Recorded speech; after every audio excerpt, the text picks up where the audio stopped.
Hey everyone, per your requests, I'm starting Soul Land 5, The Rebirth of Tang San, chapters 921 through 940 of the previous episode. The Ancestral Court Elite competition concludes with Mei Gongzi and Tang San's unprecedented double championship, marking a historic moment for the Demon Continent. Following this, Tang San orchestrates a secret human migration to islands in the endless blue sea, using his mastery over space and life energy to establish a sanctuary. As political tensions rise over the vacant emperor seat, Tang San successfully resurrects the Peacock Great Demon King into a human vessel. He then faces a grueling trial, overcoming the 9 heavens 10 earths divine extinguishing tribulation, to achieve godhood, gaining a transcendent bloodline and unparalleled power. Meanwhile, Mei Gongzi navigates the Ancestral Court's complex political demands and prepares for a high-stakes battle for the throne tournament that will determine the future of Kali City and humanity's ultimate rise. If you're able to, please support me on PayPal to help me stay active. Thank you. Now let's get back to the story of Soul Land 5, The Rebirth of Tang San audio series. Thank you, Grandpa. Mei Gongzi nodded seriously. She still had quite a bit of confidence in herself. 3 first-tier bloodlines and a supreme divine artifact like the Azura sword were not something just anyone could possess. Moreover, she had cultivated a lot. She was no longer the same person as when she had first stepped into the 11th Order. What about Tang San? Does he have to start from the elimination rounds? The White Tiger Demon Emperor nodded and said, "Not just him. All participants, aside from you, must begin from the elimination rounds. There is certainly some element of luck involved in the draw." Okay. Mei Gongzi wasn't worried about Tang San's luck at all. He possessed the discerning eye of heaven. The only question was whether he'd be able to use it without being detected by the Celestial Fox Demon Emperor, who would no doubt be monitoring the draw process. The White Tiger Demon Emperor said, "Make sure you're well prepared. Your second grandfather said he won't come see you today to avoid exposing your relationship, but he asked me to pass along a message. This battle for the throne is of utmost importance. If your life is in danger, you may reveal your Phoenix bloodline, but if you can win without using it, that would be best. Otherwise, having 3 emperors from the Phoenix race would not be an acceptable outcome, especially from the dragon race." Mei Gongzi nodded. She understood the situation very well. If she were to utilize Immortal Flame Phoenix abilities during the competition and her bloodline was exposed, the backlash from other clans would be swift. The Undying Demon Emperor and the Crystal Phoenix Demon Emperor were already 2 more Phoenix Emperors than anyone wanted. If she also became an Emperor, that would make 3, an unprecedented event in the history of the Ancestral Court. Why must the right to become an Emperor be approved by the Ancestral Court? Precisely for the sake of balancing power among the various races and clans. Otherwise, powerful ones like the dragons, phoenixes, and behemoths could indeed produce more emperors, leaving others without any chances. That was something no other clan would accept. It was a crucial principle for both the Empyrean Dominion and the Solstice Empire. Therefore, the Undying Demon Emperor naturally hoped Mei Gongzi would become a second Peacock Demon Emperor. The Peacock Demon clan had emperors in the past, but none currently. Mei Gongzi was also female, which worked in her favor due to how things were set up. In fact, aside from her human heritage, there wasn't much anyone could hold against her. As long as the arranged marriage through the tournament was completed, even the matter of her human side would be resolved, making her acceptable to the current emperors. The White Tiger Demon Emperor smiled. "You don't need to worry about Tang San. With his abilities, reaching the final should be no problem. When have you ever seen him act without confidence? And since this involves his relationship with you, he'll be even more cautious. He's already thoroughly prepared. Honestly, I'm more curious about his performance than yours. Watching his matches might be even more exciting than watching yours." Mei Gongzi stuck out her tongue. "I'm your actual granddaughter. Since when have you been this biased?" The White Tiger Demon Emperor chuckled bitterly. "It's not bias. I don't know why, but I've been having this feeling lately. If he goes all out, he might even give me a hard time. So what's there to worry about? I am fairly sure that if he ascends, he will reach the same heights as the Crystal Demon Emperor once did. You haven't seen." He paused here, cutting himself off before he accidentally said too much. "What? Are you saying his power is already comparable to yours? Su Qin looked at her father in shock. Since returning to the ancestral court, she had remained at his side. His mood had improved significantly. When she had first come back, she had cried in his arms, letting go of all the resentment and anger she once held. She'd even gone to the Crystal Phoenix Demon Emperor and given him a beating, saying it was to vent on behalf of her daughter. Lin Shima, upon learning Su Qin had returned, didn't even dare retaliate. Now father and daughter were closer than ever. The White Tiger Demon Emperor gave a small nod. It's hard to say for sure, but I believe so. When he sparred with me before, I wasn't using my full strength, but he wasn't either. Now, he feels even more refined and complete. At the Emperor level, further improvement doesn't come from accumulation, but from refining your abilities. Yet Tang San gives me the sense that there's nothing left he needs to refine. That's terrifying. He feels like someone on the brink of a qualitative transformation. Mei Gongzi blinked cutely, her long lashes fluttering slightly. Grandpa, if I end up facing him, do you think I could beat him? The White Tiger Demon Emperor laughed. Of course. He could defeat the world, but he'll never defeat you. Mei Hongxi giggled. Then I hope we'll meet in the final round of the mixed round robin. Grandpa, can I tell him the rules now? The White Tiger Demon Emperor replied. Yes. The announcement should be out very soon anyway. All participants should prepare. Every emperor will attend the event and take turns officiating to prevent fatal injuries. Since this concerns possible emperor candidates, everyone will go all out, even risking their lives. After chatting a while longer, the White Tiger Demon Emperor returned to his palace to rest, while Su Qin stayed to keep her daughter company. Meanwhile, Tang San had returned to Council Mountain. With Mei Gongzi's arrival, his heart had settled. Now it was time to go all in with preparations. What he needed to do next was select which of his many abilities could be used openly in the competition, especially those that would appear reasonable. 2 days later, the Ancestral Court officially released the rules for the matchmaking tournament. The details were more or less what the White Tiger Demon Emperor had already explained to Mei Gongzi, and once the rules were out, the entire Ancestral Court exploded with eager discussion. The hottest topic was whether the final top 3 would be of the same or opposite sex, and whether 2 of the top contenders might end up marrying each other, forming a couple of dual emperors. Tang San and Mei Gongzi had already discussed this, even asking the White Tiger Demon Emperor. His response was straightforward. If the 2 belonged to different countries, a dual emperor couple was permissible. If they were from the same country, it wasn't allowed. In that case, the victor would need to choose a partner from outside the top 3. 1. Upon hearing this, Mei Gongzi panicked. Only after Tang San repeatedly assured her that he'd find a way to resolve the issue did she calm down. He told her that they should just make it into the top 6 first, then adjust the rankings later. Of course, he didn't reveal that he planned to enter the competition as a nymph.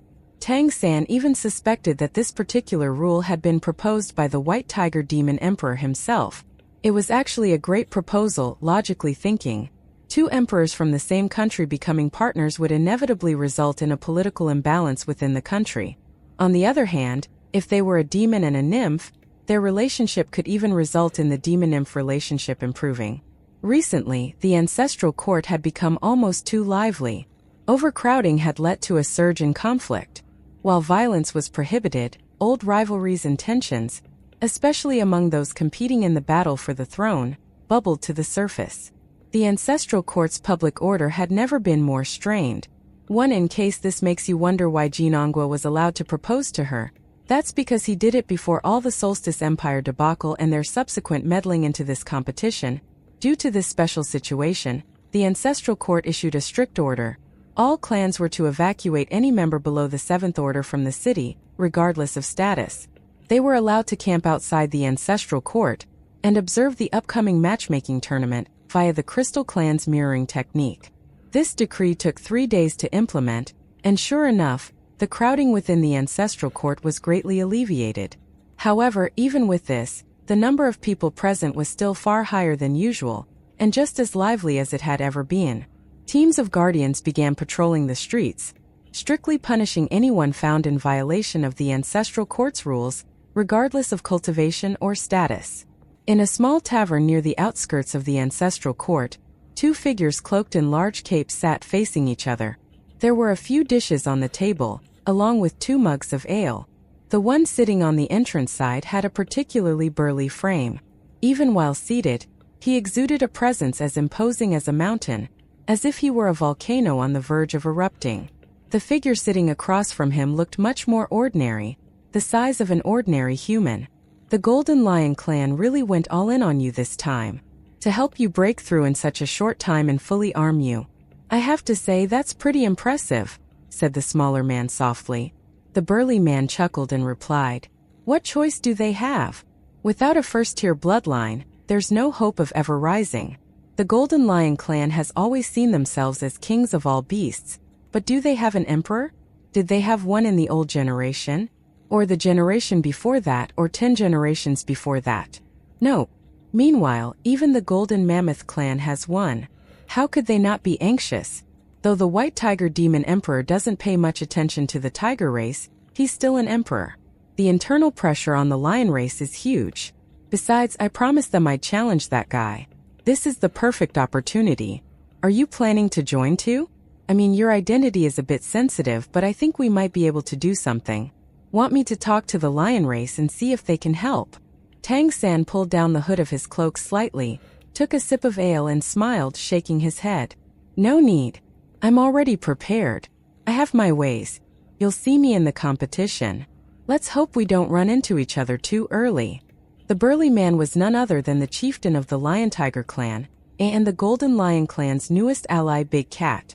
After the elite competition at the ancestral court, Big Cat was taken in by the Golden Lion clan and had been in closed-door cultivation ever since, only recently emerging.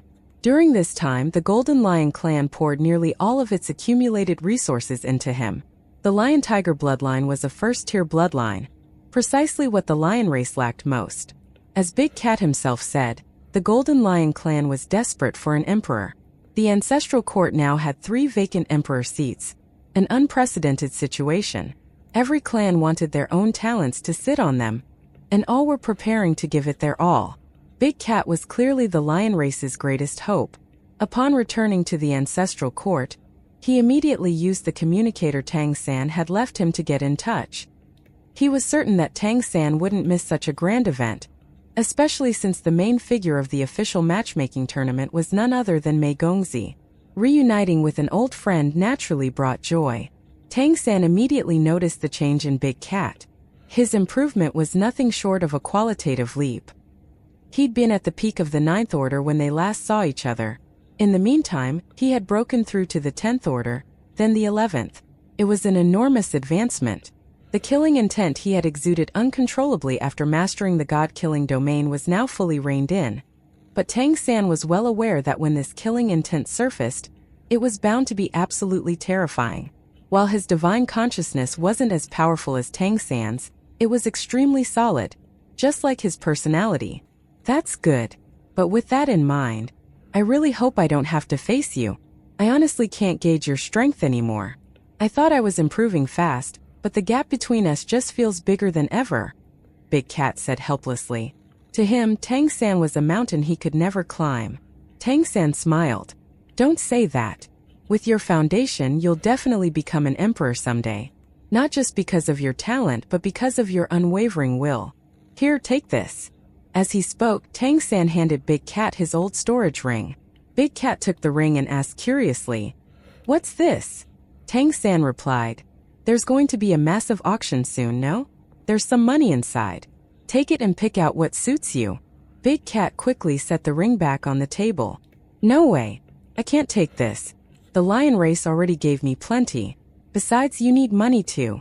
There'll be no shortage of divine items at the auction, so you should do your best to get what you can. The big prize here is your girlfriend, so you have to win. If anything, you're facing a lot more pressure than I am. For me, aside from challenging that one guy the lion race wants me to beat, the rest isn't that important. I know my limits. Competing for an emperor's seat, with my current cultivation, is probably not realistic. After all, the strongest hidden experts from every clan will show up." Tang San smiled. "Just take it. I've got more. You know me, you know I know what I'm doing." Since this is a battle, we must go all out. The auction being held at this time means everything is likely to be heavily overpriced, but even so, it's better to be overprepared. Big Cat still hesitated. But just as he was about to stretch his hand and take the ring, a faint gray blur flickered into view, skimming across the tabletop as it darted toward the storage ring. Tang San looked at the flash of gray with interest, while Big Cat reacted instantly. You dare! A searing bloodline aura erupted from Big Cat's body, bathing the small tavern in blinding white light. But within that blinding light was not the expected warmth, but a deathly chill, one that froze not just one's body, but one's divine consciousness as well. This was the god-killing domain. The domain itself was not fully unleashed, but it didn't need to. This was a practical application of it. There weren't many guests in the tavern, but at that moment, all of them froze, pale and cold, unable to move. In a shadowed corner, a gray figure appeared. Unlike the others, it was still able to move, and it immediately turned to flee. Big Cat slammed his right palm forward, triggering a powerful burst of wind that felt as sharp as a blade, cutting off all possible escape routes.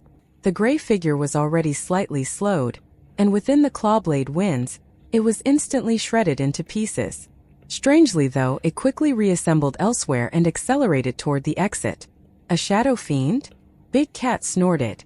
The white light suddenly vanished, but the cold aura compressed and locked onto the shadow fiend. Its speed dropped sharply, and a moment later it was frozen in midair. The god-killing domain was now fully active. Shadow fiends were well known for their immunity to most physical and energy attacks. Though not strong offensively, they excelled at hiding and escaping, making them notorious thieves despised by every clan. Unfortunately, this particular shadow fiend just had to cross paths with Tang San and Big Cat, of all people. A shadow fiend's weakness was its fragile spirit. Even demon kings from this clan didn't have particularly strong divine consciousness. Meanwhile, the god-killing domain was a spiritual domain. It strengthened the user's spirit while weakening the enemy's. And with Big Cat being an 11th order great demon king, once the domain was activated and locked on, there was no escape. Big Cat put the ring on his finger before rising and striding toward the shadow fiend. Under the pressure of the god-killing domain, the shadow fiend's figure was now fully revealed. It stood at only about 1.5 meters tall, and its skin was a semi-translucent gray. Smoke coiled around its body, and its head was shaped like a jujube pit, with small eyes located on the sides. Its limbs were long and thin, and at this moment, its gaze was filled with terror. The shadow fiend possessed a natural talent for treasure detection. Even through a storage ring, it could sense valuable items to a certain extent. It had entered this tavern for a drink like every other customer, and naturally, it could tell that Tang San and Big Cat were both powerhouses above the 10th order. But when that storage ring appeared, it instantly sensed immense wealth inside and chose to take a chance. It had never expected to crash headlong into a steel wall. Spare me, spare me. There's no fighting allowed in the ancestral court. I didn't even do anything. The shadow fiend was rather cunning. It emphasized the ancestral court's no-fighting rule and insisted that it hadn't done anything. Since it hadn't succeeded in stealing the ring, it technically hadn't committed theft, which would complicate things if a patrol arrived. Tang San said calmly, "Is that so?" The next moment, a light projection appeared, recorded through Tang San's divine consciousness. It clearly displayed how the shadow fiend had made a move and how Big Cat had subdued it. I am under the distinct impression that the ancestral court also prohibits theft, and you attempted to do precisely that. So don't worry about me breaking the rules. This is not a fight. I am simply executing a thief, don't you agree? The shadow fiend shivered violently. It realized it had truly miscalculated. The fact that the other party could replay events like that meant that their divine consciousness far exceeded its own. These two weren't just demon kings, they were great demon kings. Normally, there was no way for great demon kings to show up so casually, even in the ancestral court. But with the battle for the throne drawing nearly every 11th order powerhouse from across the demon continent, it wasn't that surprising. I was wrong. Esteemed gentlemen, please spare me. I truly realize my mistake. I'm willing to atone. I'll give you all the treasures I have. With the power of the god-killing domain focused on it, the Shadow Fiend Demon King constantly felt like Big Cat could kill it with but a single thought. And with Tang San's evidence, nobody would make trouble for them just because of that. Bring it over so we can talk, Tang San said, nodding to Big Cat. All right. Big Cat responded, wrapping the Shadow Fiend in Lion Tiger Golden Force and pulling it back to the table. Tang San kept his head down, not letting the Shadow Fiend see his face, and asked indifferently, how many Shadow Fiends came to the Ancestral Court this time to sneak around and steal things? None. Even if you're an 11th Order contestant, you can't slander our Shadow Fiend clan, the Shadow Fiend cried indignantly. Slander? Tang San chuckled. You, a Shadow Fiend Demon King, came to my table to steal something in broad daylight. And you have the nerve to say I'm slandering you? Dishonor invites dishonor. Don't forget, your life is still in our hands. Believe it or not, I have 100 ways to make you beg for death. As he spoke, Tang San activated his divine consciousness, replacing Big Cat's suppression and wrapping it around the Shadow Fiend. Instantly, the Shadow Fiend felt as if it had been plunged into hell. Everything around it distorted. In front of it were no longer two powerful demons or nymphs, but two monstrous devils. Its divine consciousness felt as though it was about to be torn apart and devoured. No. Please.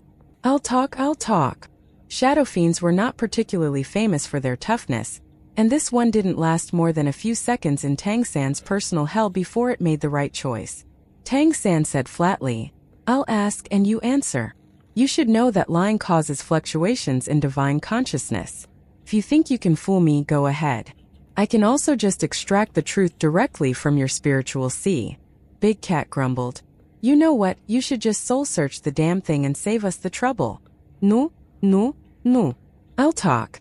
I'll tell you everything. The Shadow Fiend was terrified. It understood clearly what soul searching implied. Its sea of consciousness would likely shatter. Even if it survived, it would be reduced to a vegetable. And given that Shadow Fiends had weak divine consciousness to begin with, even its survival chances were looking rather grim. Tang San asked, how many of your clan came this time? How strong? Who leads you? The Shadow Fiend answered honestly, we practically mobilized the whole clan. Everyone above the 7th Order came. There's around 2,000 of us. Our clan leader is leading us personally. It's the only 11th Order member of our Shadow Fiend clan, but it won't be participating in the battle for the throne. We know we have no chance. The clan leader's goal is to make a profit. If we can gather enough resources, maybe we'll have a shot next time there's an emperor seat available. Even Big Cat, who was listening quietly, was shocked. 2,000 Shadow Fiends, all above the 7th Order. That meant over 2,000 proficient thieves were now scattered throughout the Ancestral Court. Who knew how many would fall victim? The Shadow Fiend clan had always lived scattered across major cities. Stealing was their trademark, and thanks to their exceptional escape skills, they rarely ran into trouble. It was even rumored that the Shadow Fiend clan leader had once successfully stolen from an emperor. Tang San smiled. He was quite satisfied with this one's honesty. What's your status within the Shadow Fiend clan? The Shadow Fiend replied, I'm one of the clan's elders. I'm ranked 8th. Oh, pleased to make your acquaintance, 8th Elder. Can you contact your clan leader? Call it here. And don't worry, we mean no harm. It hasn't attacked us, so by the Ancestral Court's rules, we can't do anything to it. I just want to discuss a little business. It's mutually beneficial. Hearing this, the 8th Elder shuddered and shook its head repeatedly. No way. If I betray the chief, I'll die. I'll definitely die. Tang San waved his hand. Calm down now. I'm not asking you to betray anyone. Just go back and tell it I have a major business proposal. I'll even send a meeting gift. As he spoke, Tang San placed a blue gold fruit on the table. Instantly, a rich aura of life spread through the air. Even Big Cat felt completely rejuvenated. Shadow Fiends were fairly useless in many ways, but their ability to recognize treasure was matched by only a select few. And indeed, upon seeing the fruit, the 8th Elder let out a low cry of surprise. A blue gold fruit? And it's king level? Wait, did you just say this was a gift for our clan leader? It looked at Tang San in disbelief. It knew exactly how rare and precious this item was. Tang San stopped his spiritual suppression. Take it and go. Well, you can even try to keep it for yourself. If you dare, that is. The meeting is tomorrow, same time, same place. If your clan leader is interested, we'll talk. This blue gold fruit is just a deposit. You should know what that means. The eighth elder's eyes blazed with desire, but it knew better than to do stupid things. It gulped and carefully stowed away the fruit.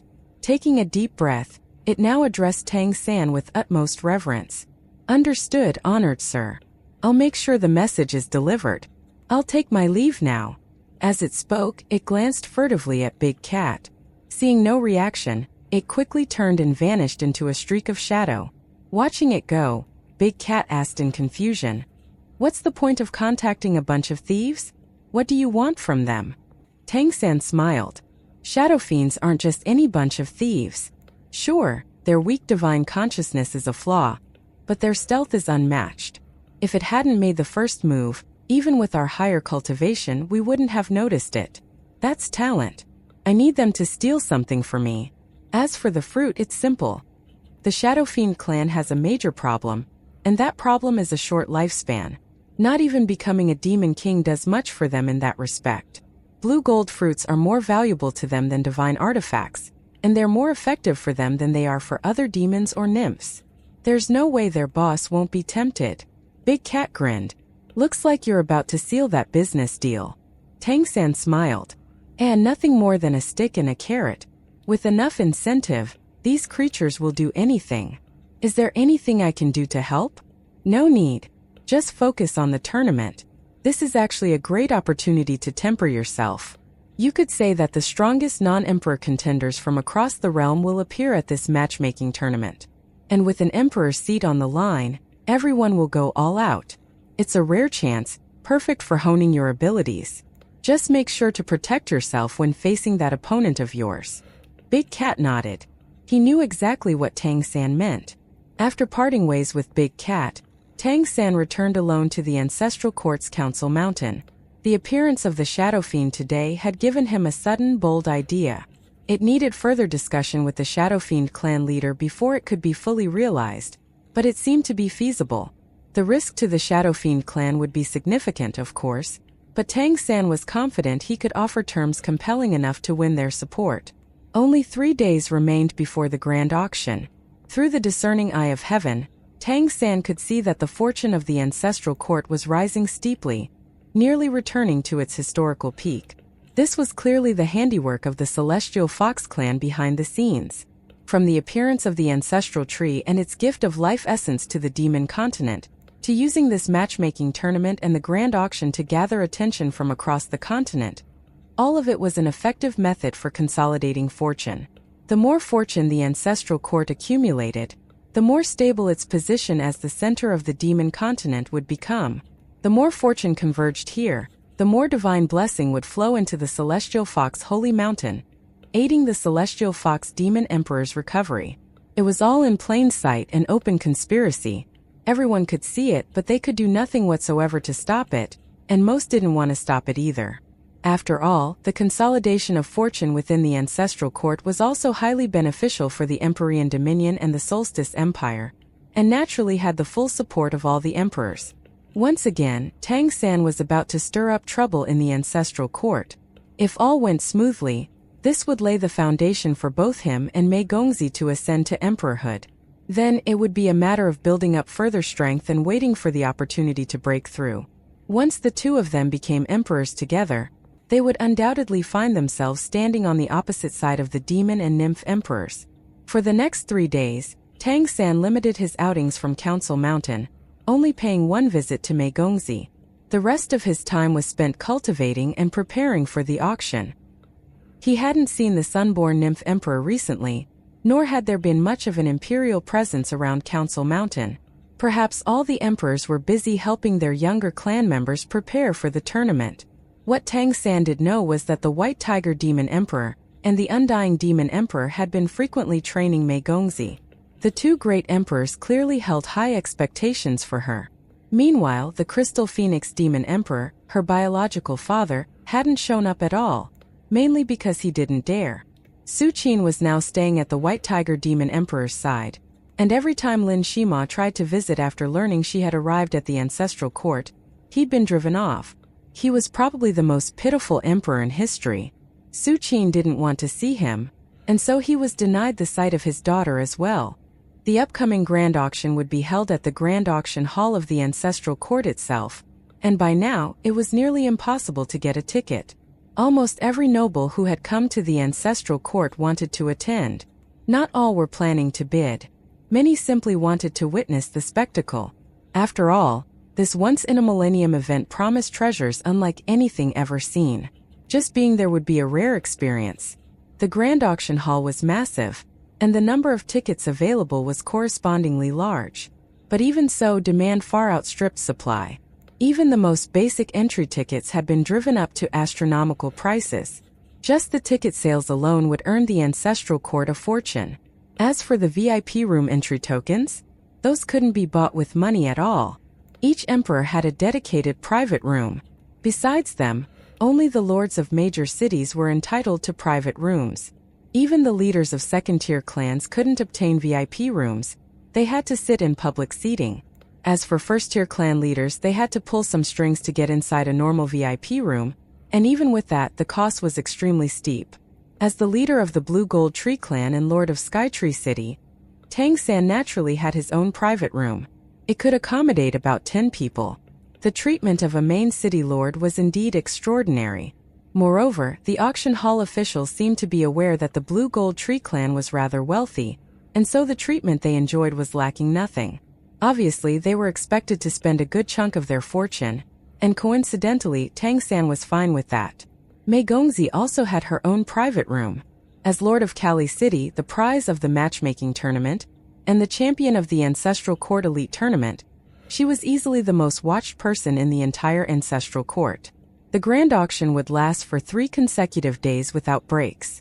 Different auctioneers would rotate shifts to keep the process going non-stop. All auction items were categorized and ordered by value. Bidders were not allowed to leave once they placed a bid. If they did, they wouldn't be permitted to re-enter. That said, all necessities were provided within the hall, so there was no need to leave either. Though the auction wouldn't start until noon on the first day, by early morning, the outside of the grand auction hall was already packed with people. At one point, an official from the auction had proposed holding the auction in front of Council Mountain, and of course building a new venue there. But the idea was rejected. The space was already occupied. They were constructing the arena for the upcoming tournament.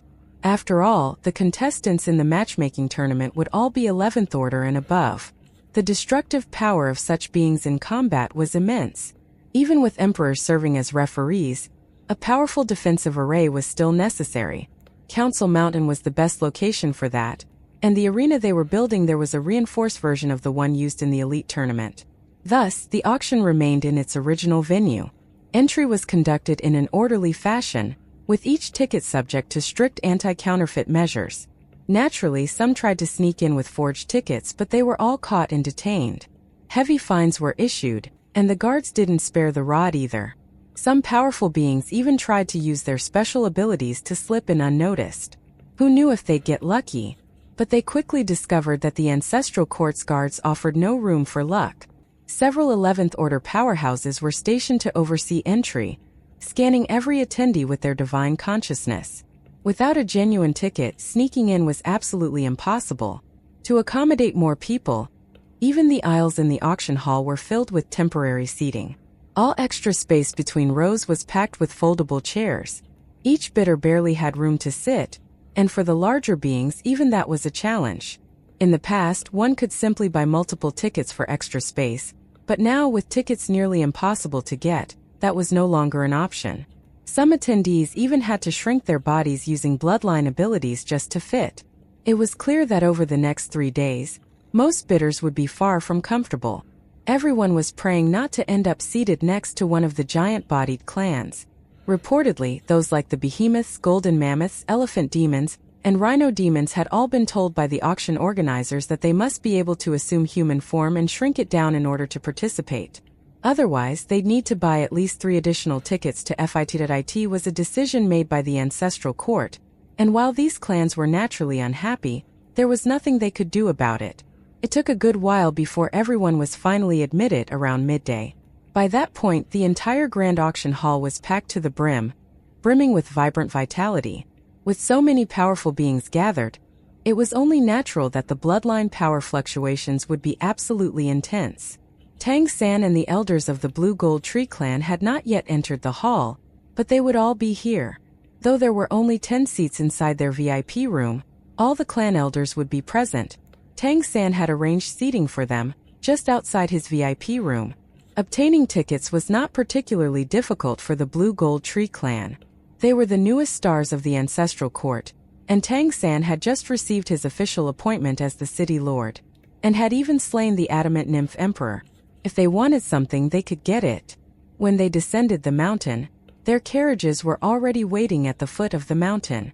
These were specially commissioned by the Blue Gold Tree clan upon arriving at the ancestral court. Crafted entirely from the trunks of golden trees, not sentient ones of course, the carriages bore the miniaturized image of the ancestral tree, the symbol of the clan's heritage. There were 10 carriages in total. The largest one in the middle was massive enough to contain 2 rooms and a lounge, and it was pulled by 8 Pegasi. The other carriages were smaller, but still had 1 room and a lounge each. After experiencing such luxury the first time, Tang San couldn't help but sigh. Having wealth truly made life comfortable. The first elder noticed Tang San standing in front of the carriage, gazing toward the opposite side of the street without rushing to board. "Clan leader, it's about time. Should we depart now?" Tang San was looking toward the White Tiger Hotel, observing with his divine consciousness a convoy that was approaching from that direction. It would pass in front of Council Mountain on its way to the auction venue. "Wait a moment," Tang San said. Shortly thereafter, a grand convoy appeared in the distance. The most eye-catching was the enormous carriage in the center, pulled by 8 celestial steeds. The carriage was jet black, with luxurious golden patterns that gleamed dazzlingly under the sunlight. On the carriage's side, there were 7 golden claw marks that represented its owner. A carriage pulled by 8 celestial steeds signified an emperor's personal vehicle. Of course, no emperor was actually inside. Even in the ancestral court, emperors could move about however they pleased, and they did not need a carriage to attend the auction. In front and behind this carriage were 5 carriages each, belonging to the Peacock Demon clan. In other words, the passengers of the carriage owned by the White Tiger Demon Emperor were without a doubt Mei Gongzi, Su Qin, and Luo Qingzhu. At this moment, Mei Gongzi was inside the carriage chatting with her 2 mothers. They were talking about items expected to appear at the auction.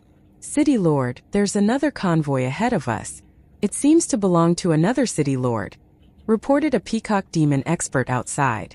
Mei Gongzi glanced toward Luo Qingzhu, who replied calmly, "We'll pass directly. Let them yield the way. Didn't they see that our carriage is the personal vehicle of an emperor? If they had been in ordinary Peacock Demon clan carriages, they might have yielded the road to another City Lord. But now, since they were riding in the White Tiger Demon Emperor's carriage, there was naturally no reason for them to give way." "Understood. I see the other side has voluntarily yielded the path. We'll pass through directly." Luo Qingzhu lifted the curtain slightly to look outside. Seeing the radiant golden carriages ahead, even she was slightly stunned. They seemed like ordinary carriages, yet she clearly sensed the abundant life energy emanating from them. Combined with the unique emblem on them, it made the identity of the owners quite obvious.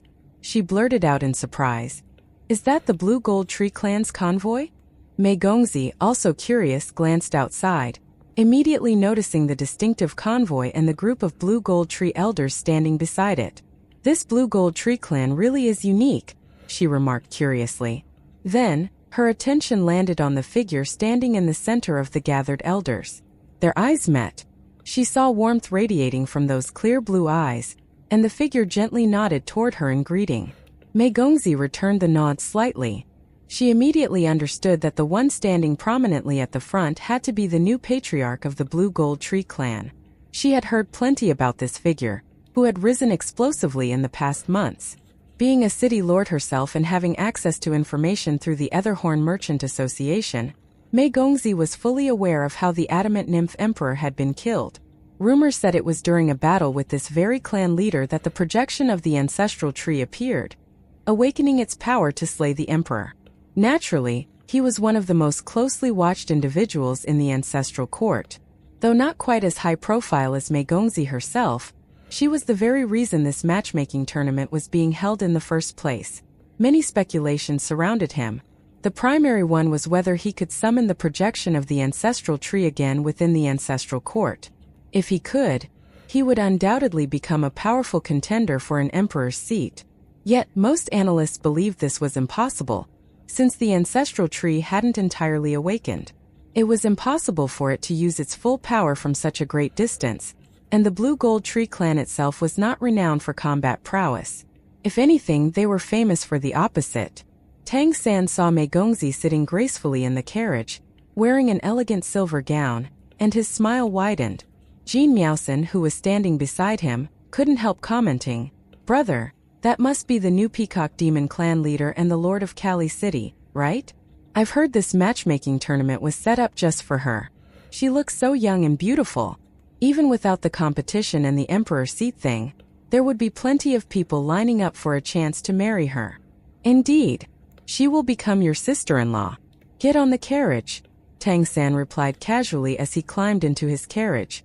Jin Miaosan froze momentarily. Sister-in-law? What's that? The next moment realization struck, and she stared at Tang San wide-eyed. Big brother, you mean? You can actually win? Are you confident? Jin Miaosan was the only one joining Tang San in this carriage, so he had no qualms spouting nonsense. He smiled and said, "I'll do my best. What do you think about having her as your sister-in-law?" Jin Miaosan blurted out enthusiastically. Of course, that would be amazing. Though our cities are far apart, she's still a city lord. And she was the champion of the last ancestral court elite competition. She has to be really strong. With such a sister-in-law backing us up, our clan would be completely secure. Tang San smiled and nodded. All right, it's decided then. Jin Miaosan chuckled, adding playfully, "Then you really must give your all, big brother. Finding a sister-in-law like that isn't going to be easy." Tang San heaved an exasperated sigh. "Do you have so little faith in me?" Jin Miaosan laughed. "Of course I believe in you, big brother. You're the best." Despite her overtly enthusiastic words, her tone sounded rather teasing. But Tang San didn't respond further. In his heart, how could Mei Gongzi possibly marry anyone other than him? The carriage moved forward, following the Peacock Demon clan's convoy, heading straight to the Grand Auction Hall. Due to the imminent start of the Grand Auction, the recently bustling streets of the Ancestral Court were unusually quiet today. Apart from those with auction tickets, most denizens had left the city, opting to watch via large crystal screens set up by the Crystal Nymph clan around the outskirts. The Crystal Nymph clan was raking in a huge profit this time, having purchased exclusive broadcasting rights for both the auction and the upcoming martial tournament. They had set up over 100 broadcasting points around the Ancestral Court, deploying their top experts to ensure the highest quality. 1. The Ross Hearsay 16, but it has been stated multiple times in past chapters that emperors ride carriages with 8 celestial steeds, while city lords get 8 lower-level Pegasi. 2. This was called the Crystal Clan and then the Crystal Demon Clan in the Ross, but it has been made abundantly clear that there is no such thing as a Crystal Demon Clan, and if there is a Crystal Clan they have to be nymphs as all minerals become nymphs. Soon the two convoys arrived at the Grand Auction Hall. Even from outside they could hear the bustling commotion within, accompanied by surging waves of bloodline power. The Peacock Demon Clan's convoy stopped first, escorting Mei Gongzi and her mothers into the Grand Auction Hall through an exclusive passage. By the time she stepped out of the carriage, Mei Gongzi had already covered her face with a delicate veil, preventing others from clearly seeing her features. Tang San and the elders of the Blue Gold Tree clan followed closely behind, guided by attendants into the same dedicated passage, which led directly to the VIP area. Tang San's group trailed Mei Gongzi's entourage from Kali City by about 2 minutes. The interior of the auction hall was vast, so they initially lost sight of the Peacock Demon clan. But soon they noticed that the Peacock Demon clan had stopped moving ahead, causing their two groups to draw closer. Tang San faintly heard voices ahead. Extending his divine sense along the ceiling, he observed the situation. It turned out that another group ahead was blocking the Peacock Demon clan's path. The leader of this group was conversing with Mei Gongzi. From her tone, it was clear that the conversation wasn't particularly pleasant. You must be City Lord Mei, right? This matchmaking tournament was initiated for your sake, and now I see why. The tall young man standing in the center radiated an aura like the sun, warm and gentle, evoking a sense of goodwill. He had handsome features that seemed perfectly human and short golden hair. He was smiling gently at Mei Gongzi. Please don't block the passageway. Thank you, Mei Gongzi replied coldly. Those permitted to be in this general area were either lords of main cities or competitors representing clans with first-tier bloodlines. Given the varied attire of the group blocking their path, they likely belonged to the latter. The young man smiled again. Allow me to introduce myself. I am Suan Yu, leader of the Radiant Dragon clan. I'll also be participating in this tournament. Hello. Mei Gongzi's response was cool and brief, clearly uninterested in further conversation as she quietly observed him. A young man with fiery red hair, who stood next to Suan Yu, couldn't help but interject. City Lord Mei, my big brother is the heir to the dragon race's leadership and has just emerged from years of secluded cultivation. He's certain to secure one of the emperor's seats this time. It wouldn't hurt to get acquainted early. Why don't you remove your veil and let us have a look? If you're pretty enough, maybe my big brother will choose you. Enough, Ma Huang. Don't be rude. I apologize, City Lord Mei. We'll be on our way now. Suan Yu reprimanded the young man named Ma Huang, then nodded once more toward Mei Gongzi before turning to continue onward. The dragons gathered around him quickly followed, except for Ma Huang, who scowled slightly. Mei Gongzi's brows furrowed lightly, but she restrained herself. Only after the other group had advanced dozens of meters did she resume walking with the Peacock Demon clan's escorts. By this point, Tang San and the Blue Gold Tree clan elders had already caught up and were directly behind her entourage. Suan Yu, Ma Huang. Good, I'll remember you. Tang San's eyes narrowed slightly. Suan Yu was undeniably powerful. Even with Tang San's strength, he could clearly sense it. Suan Yu's pure, potent light element energy was extremely restrained, yet it felt as if a blazing furnace of light existed within him, capable of erupting at any moment. If what Ma Huang said was true, that Suan Yu might become the next leader of the dragon race, then he truly was extraordinary. The current dragon race leader was none other than the Tenebrous Demon Emperor, a Tenebrous dragon. Due to the natural opposition between the Tenebrous Dragon clan and the Radiant Dragon clan, it was astonishing that Suan Yu was even considered for the next leader. It implied his talent vastly surpassed the Tenebrous Demon Emperor's ability to suppress. Crystalline, do you know anything about this Suan Yu? Tang San mentally asked Crystalline. Yes, he's my disciple, Crystalline replied with a hint of resignation. Otherwise, why do you think Tang Ma Huang dares to call him the future leader of the dragon race while he's within earshot of Tenebrous? Without my lingering influence, do you think Tenebrous would compromise on this? This boy has finally come out of seclusion. Huh. How strong is he? Tang San asked. Crystalline answered seriously. Had it not been for the ancestral court's restrictions, he definitely would have already passed his emperor tribulation. Among all the dragons I've ever met, he is the most gifted. He has refined his own element to absolute perfection. I trained him personally for a period, hence the disciple thing. Not only is he supremely talented, but also extremely diligent. He will definitely be one of your toughest opponents in this tournament. Hearing this assessment, Tang San felt inwardly cautious. If even the proud Crystal Demon Emperor evaluated him this highly, then Suan Yu undoubtedly stood at the peak among dragons. As the best member of one of the strongest races in the world, dealing with such an exceptional dragon would be no easy task. He's at the peak of the 11th order? Tang San asked. He reached that stage 10 years ago, just before he entered secluded cultivation, Crystalline replied. From this answer, Tang San understood the situation immediately. This Radiant Dragon King was clearly not an up-and-coming youngster, but a carefully cultivated successor, someone deliberately groomed to ascend to emperorhood. Perhaps he was even a contingency left by Crystalline herself. Though the Tenebrous Demon Emperor was indeed strong, he was advanced in age. Moreover, the darkness element, despite its power, was unpopular within the dragon race. Most dragons disliked it, and naturally wished for a different leader. When Crystalline was still around, there had been no dispute about who was the dragon race leader. If this radiant Dragon King could become an emperor as well, he would undoubtedly make a better leader for the dragons than the tenebrous demon emperor. As the old saying goes, no matter how powerful a dragon is, it's worthless if it's missing a head. Without strong leadership, even the mighty dragon race remained fragmented, unable to rival the phoenix race. But if they could unite under a strong leader, things would be entirely different. The dragon race, after all, was still acknowledged as one of the strongest, if not the strongest. Thus, Suan Yu was undoubtedly a crucial figure. Naturally, this also made him an important rival for Tang San in this matchmaking tournament. Feeling worried now? Crystalline teased. Tang San chuckled softly. Do you think I need to worry? Crystalline hesitated briefly before answering seriously. If you could use your full power freely, you wouldn't have to worry about anything. But if you must conceal your identity, you'll have to be more cautious. That makes sense, I suppose. Clearly, Crystalline had already revealed quite a bit. Her words implied that though Suan Yu didn't have a true transcendent bloodline, he probably wasn't far off.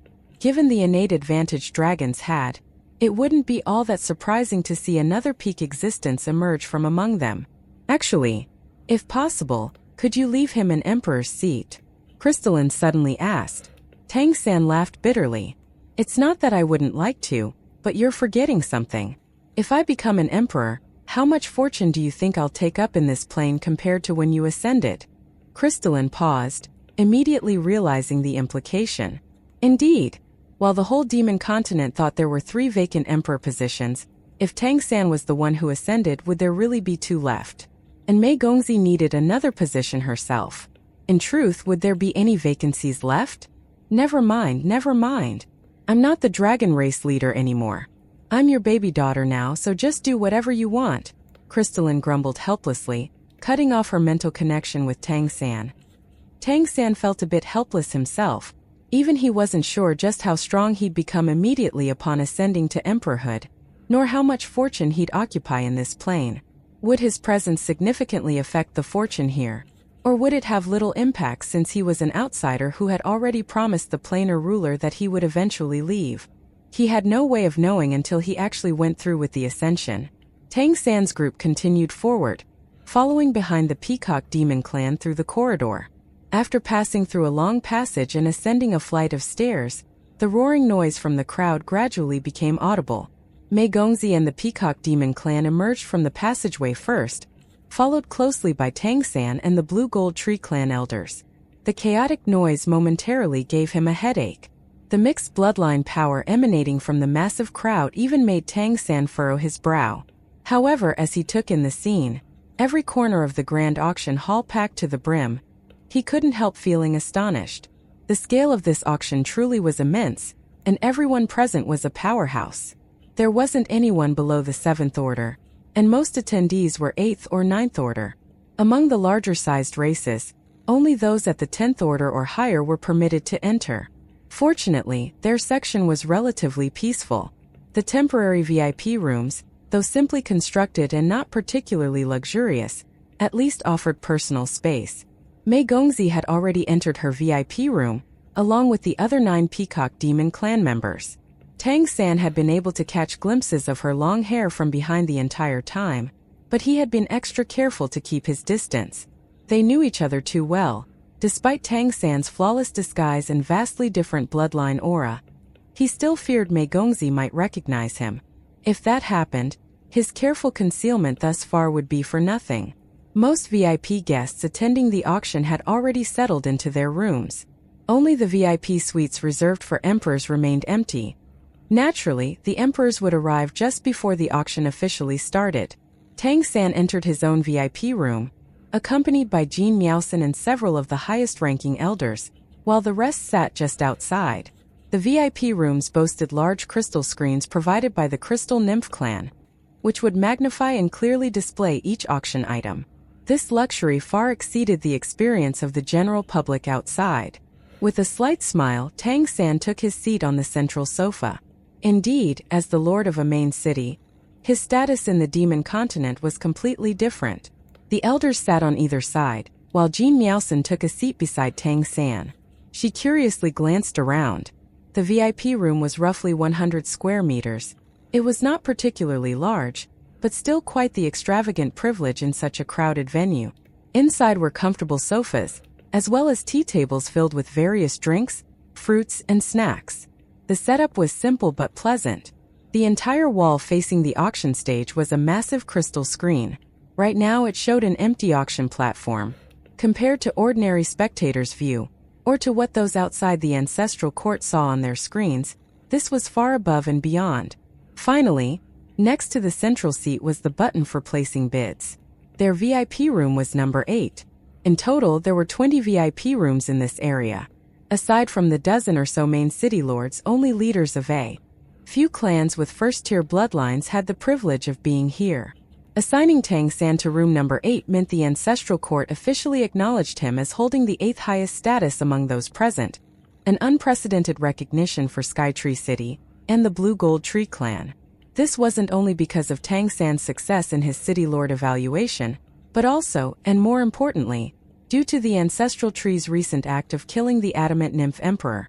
Though the Adamant Nymph clan also received a VIP room, due to them still holding a main city and being a first-tier clan, they were likely placed below the 15th position.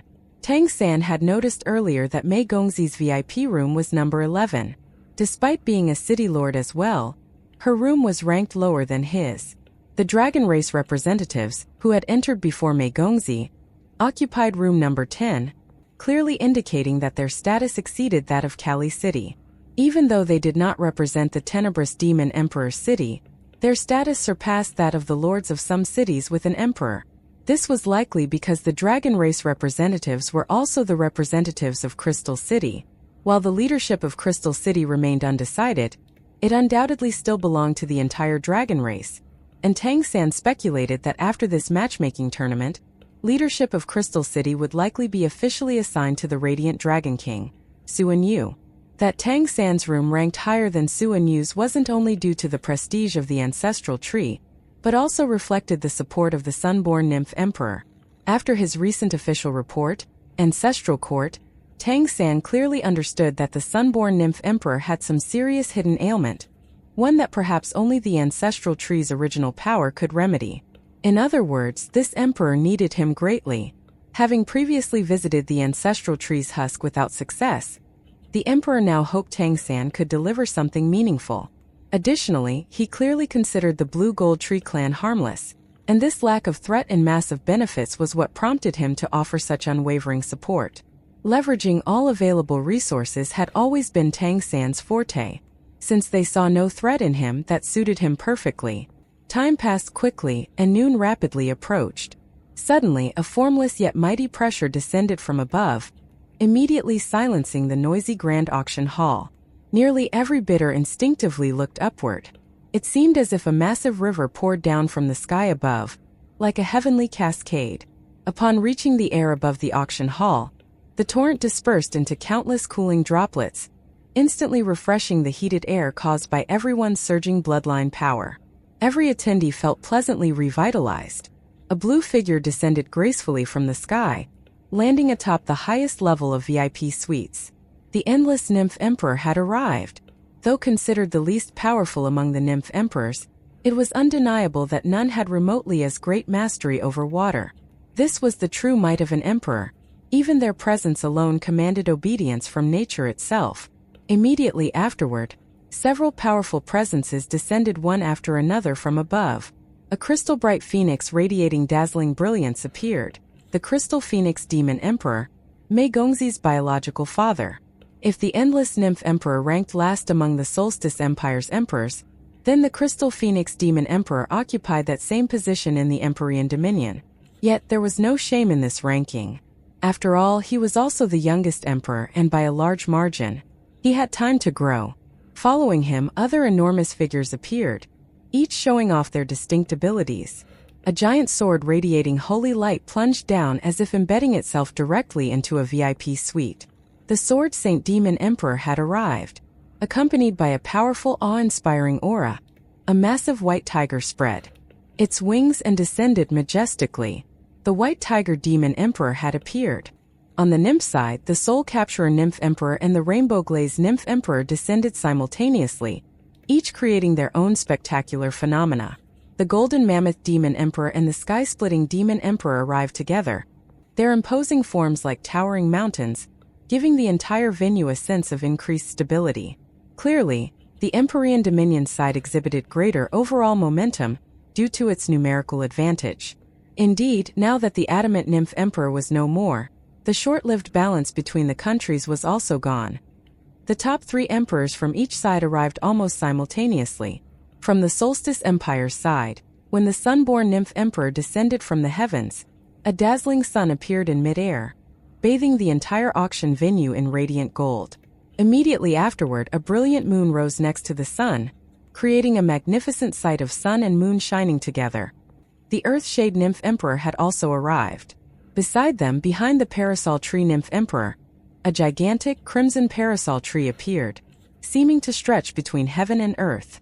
At the very same moment that sun and moon shone alongside the towering parasol tree, a gentle white glow quietly spread through the venue. 9 enormous white fox tails unfolded in the sky, radiating a soothing energy that entirely calmed the restless auction hall. Everything stabilized, creating a wondrous, tranquil feeling. Under the shade of these foxtails, a massive fiery phoenix descended from the sky, gracefully alighting upon the giant crimson parasol tree. Phoenix perching upon a parasol tree, the two complemented each other beautifully, even appearing to rival the combined radiance of the sun and moon. Though they belonged to different empires, the Parasol Tree Nymph Emperor and the Undying Demon Emperor had always shared an extremely close relationship, essentially serving as a bond between the two territories. One by one, the radiant lights representing each emperor settled into their respective VIP rooms. Observing all this through his VIP room's crystal screen, Tang San couldn't help but secretly admire the spectacle. On the demon side, dragons, phoenixes, behemoths, and celestial fox clan were all exceptionally powerful and influential. Notably, the tenebrous demon emperor seemed to be absent today, for reasons unknown. The nymph side was equally impressive. Especially striking was the partnership of the sunborn nymph emperor and the earthshade nymph emperor, whose combined strength, the combined light of the sun and moon, could easily be considered the greatest combat power on the entire demon continent. Though the Empyrean Dominion had a numerical advantage, if they wished to match these two, their only chance would be to sway the Parasol Tree Nymph Emperor to their side. Thus, despite having lost the Adamant Nymph Emperor, the Solstice Empire was still not to be underestimated in any way. With the Emperor's arrival, the previously noisy auction hall was now completely silent. The earlier chaos had disappeared entirely, demonstrating the awe-inspiring presence of the emperors and the respect they were given. At the center of the grand auction hall, a figure slowly emerged, completely enveloped in darkness. As he appeared, it felt as though all surrounding light had been absorbed by him, turning the bright midday sky into the atmosphere of an evening auction. The sun remained visible, yet its brilliance seemed greatly diminished. So that's where he was. Tang San instantly recognized this figure as the tenebrous demon emperor, who had not descended into his own VIP suite. "I will be the host of today's auction," the figure clarified as his form gradually became visible. Dressed in a form-fitting ceremonial robe as dark as the night he represented, the tenebrous demon emperor stood upright on the auction stage. An emperor serving as auctioneer? Such an unprecedented scenario caused an immediate uproar. But in the next moment, immense darkness spread, exerting powerful pressure that quickly restored absolute silence. "The ancestral court has appointed me as today's auctioneer to ensure fairness and impartiality," the tenebrous demon emperor announced coldly. "Any manipulation or deception will not be tolerated during this super auction. All successful bidders must complete transactions promptly after the auction. Anyone found placing false bids will face severe punishment. With that in mind, participants should exercise caution and prepare accordingly before deciding to place a bid." His voice, deep and chilling, carried a tangible sense of menace, undoubtedly dampening bidders' enthusiasm slightly. Just as some powerful bidders were pondering why the ancestral court would impose such restrictions on the super auction, the tenebrous demon emperor declared, "The ancestral court's grand auction begins now. Allow me to introduce the first item." With his words, darkness deepened at the center of the auction hall, plunging it almost into complete obscurity. Then suddenly, a golden beam illuminated the center of the stage, where a platform rose slowly from beneath. Within the golden beam, a dazzling golden red flower emitted brilliant radiance. It was a large flower, about 1/2 meter in diameter, emitting a blazing aura that slightly distorted the surrounding air, creating a dreamlike scene. Although the flower's aura felt gentle, visually it appeared intensely fiery. Any expert attempting to probe it with divine consciousness would feel their very spirit being scorched. Seeing it, the audience's enthusiasm, previously subdued by the tenebrous demon emperor, instantly reignited, and exclamations of awe echoed continuously throughout the venue. The tenebrous demon emperor made no effort to quiet the excited murmurs this time. Instead, he directly proceeded to introduce the item in a plain tone. This is the Everblaze Sunflower, a treasure of the Scorching Sunflower clan. Only a peak 11th order Scorching Sunflower who has exhausted their lifespan without successfully ascending to emperorhood can transform into this eternal flower upon death, becoming a lasting guardian of the clan. It is a fire attribute divine treasure. Any fire attribute expert wielding it will see the power of their fire attribute abilities enhanced by at least 30%. Additionally, it can be used as a single-use consumable, granting the user the blazing sun domain for one full day. Those attuned to its nature might even permanently awaken this domain. Normally speaking, the Scorching Sunflowers would never allow a treasure to leave the coffers of their clan. But for this special auction, and with the personal approval of His Majesty the Sunborn, one flower has been made available. The Scorching Sunflower clan will not bid on this item. They have put it up for auction of their own will, and they guarantee that whoever obtains it will not be held accountable for purchasing it or for however they choose to use it. His explanation contained neither excitement nor exaggeration. It was merely a factual recounting. If delivered by a regular auctioneer, this approach would certainly be inadequate. But coming from someone at his level, it carried absolute credibility. There was no need for any embellishments. The plain and simple truth was enough. This treasure excited every expert present, especially those specializing in fire. The bidding begins at 1,000 amethystin coins, with each subsequent increment no less than 10 amethystin coins. Let the bidding begin. Without further ado, the tenebrous demon emperor commenced the bidding.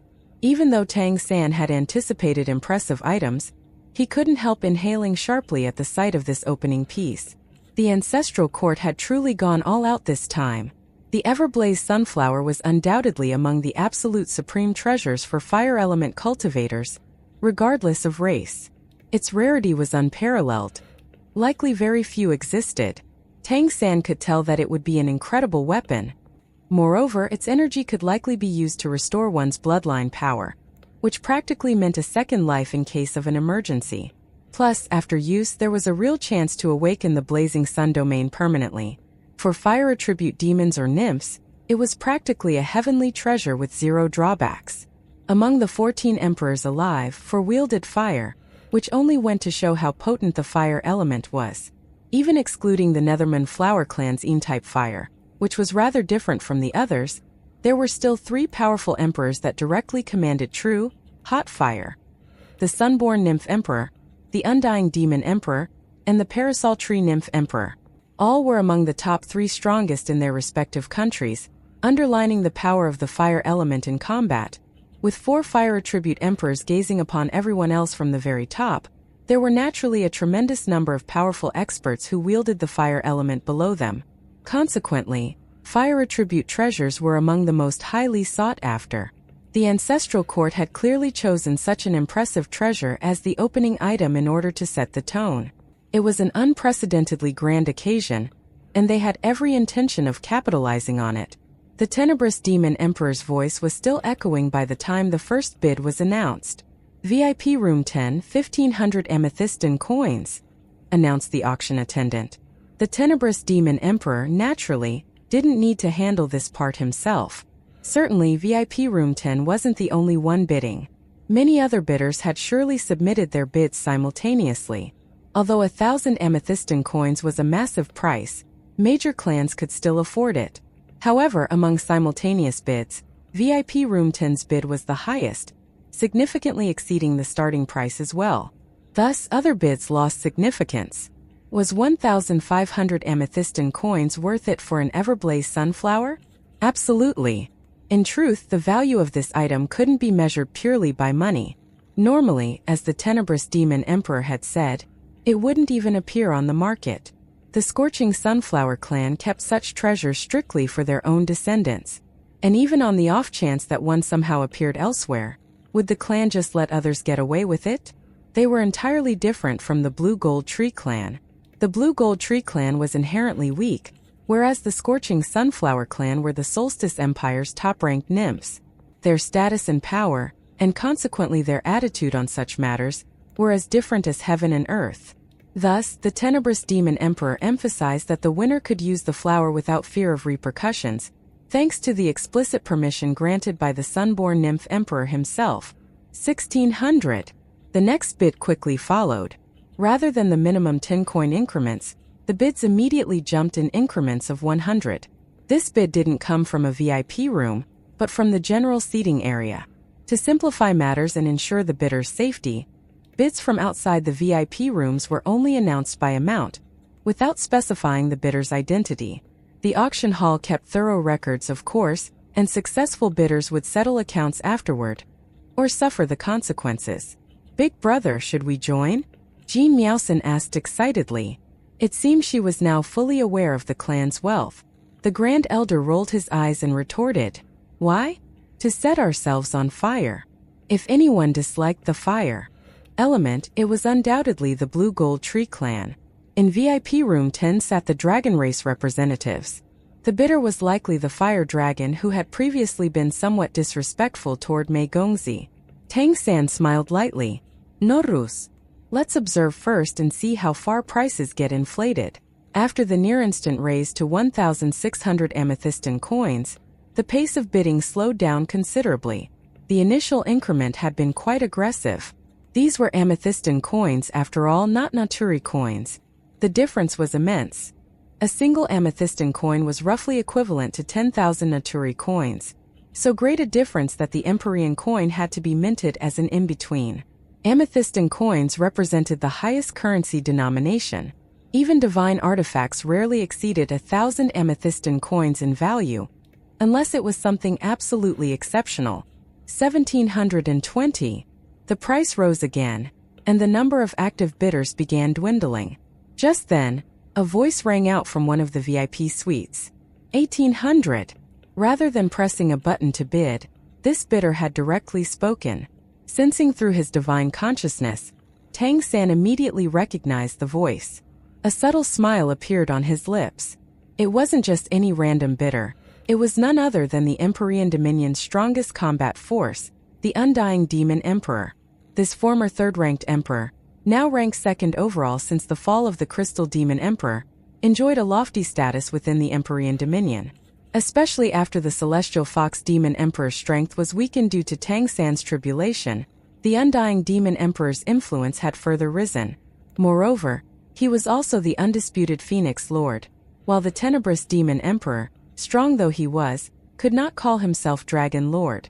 In other words, not a single demon matched the Undying Demon Emperor's status, not by a large margin. Hearing that the Undying Demon Emperor himself had placed a bid, the Tenebrous Demon Emperor was momentarily stunned. The Everblaze Sunflower, while precious, was virtually useless to someone at the Undying Demon Emperor's level. His own Phoenix True Fire domain in some aspects even surpassed the Blazing Sun domain. It was only matched by the unique domain of the Sunborn Nymph Emperor. But the next moment the Tenebrous Demon Emperor understood. The Undying Demon Emperor didn't need the flower himself, but his juniors certainly did. Why else would the Ancestral Court hold such an auction, if not for the upcoming competition?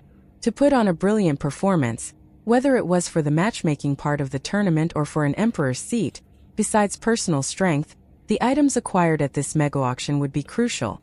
VIP Room 10 bids 1,900 amethystine coins. Just as the Tenebrous Demon Emperor wondered whether he should push things further, VIP Room 10 raised the bid again. The Tenebrous Demon Emperor's eyes narrowed slightly, but he remained silent. Although he served as the acting leader of the Dragon Race, he was nowhere near being acknowledged as such. One reason was his comparatively weaker status among Empyrean Dominion emperors, and the other was his darkness element, which most dragons instinctively disliked. Of course, he knew the dragon race occupied VIP Room 10. Yet these dragons had nothing to do with him personally. In fact, from a certain perspective, they even opposed him. Those led by Radiant Dragon King Su and Yu were strong contenders for Crystal City's future leadership. From the outside, it appeared the Tenebrous Demon Emperor should naturally support his fellow dragons. Internally, however, it was a different matter entirely. Still, compared to siding with the Undying Demon Emperor, he'd naturally lean toward his own race. Watching VIP Room 10 bidding against the Undying Demon Emperor essentially symbolized the ongoing rivalry between the Dragon and Phoenix races. Although the Undying Demon Emperor himself was exceptionally powerful, Su and Yu represented the entire dragon race, and dragons and phoenixes had always been competitors just as much as they'd been partners. 2,000. The Undying Demon Emperor calmly raised the bid once more. At 2,000 amethystin coins, the price now probably exceeded the actual value of the Everblaze Sunflower, especially given the Scorching Sunflower clan's promise of non-interference. 2,100. Facing an emperor's bid, the dragon race displayed admirable confidence, directly increasing the bid by 100 coins again. Their deep financial reserves were clearly evident. The dragon race was famously wealthy. They were renowned for their love of collecting treasures. 2,200. The Undying Demon Emperor maintained a steady rhythm. 2,300. VIP Room 10 persisted. At this point, other bidders withdrew from the competition. Even those able to continue bidding didn't dare become involved in the power struggle between the Dragon and Phoenix races. Tang San, who was sitting quietly in VIP Room 8, frowned slightly. Was the Everblaze Sunflower valuable? Undoubtedly. Yet, its utility wasn't truly irreplaceable, and he firmly believed the Phoenix race possessed treasures of even greater value. But now the bidding war involved the two great races, and it wasn't merely about the value of the item anymore.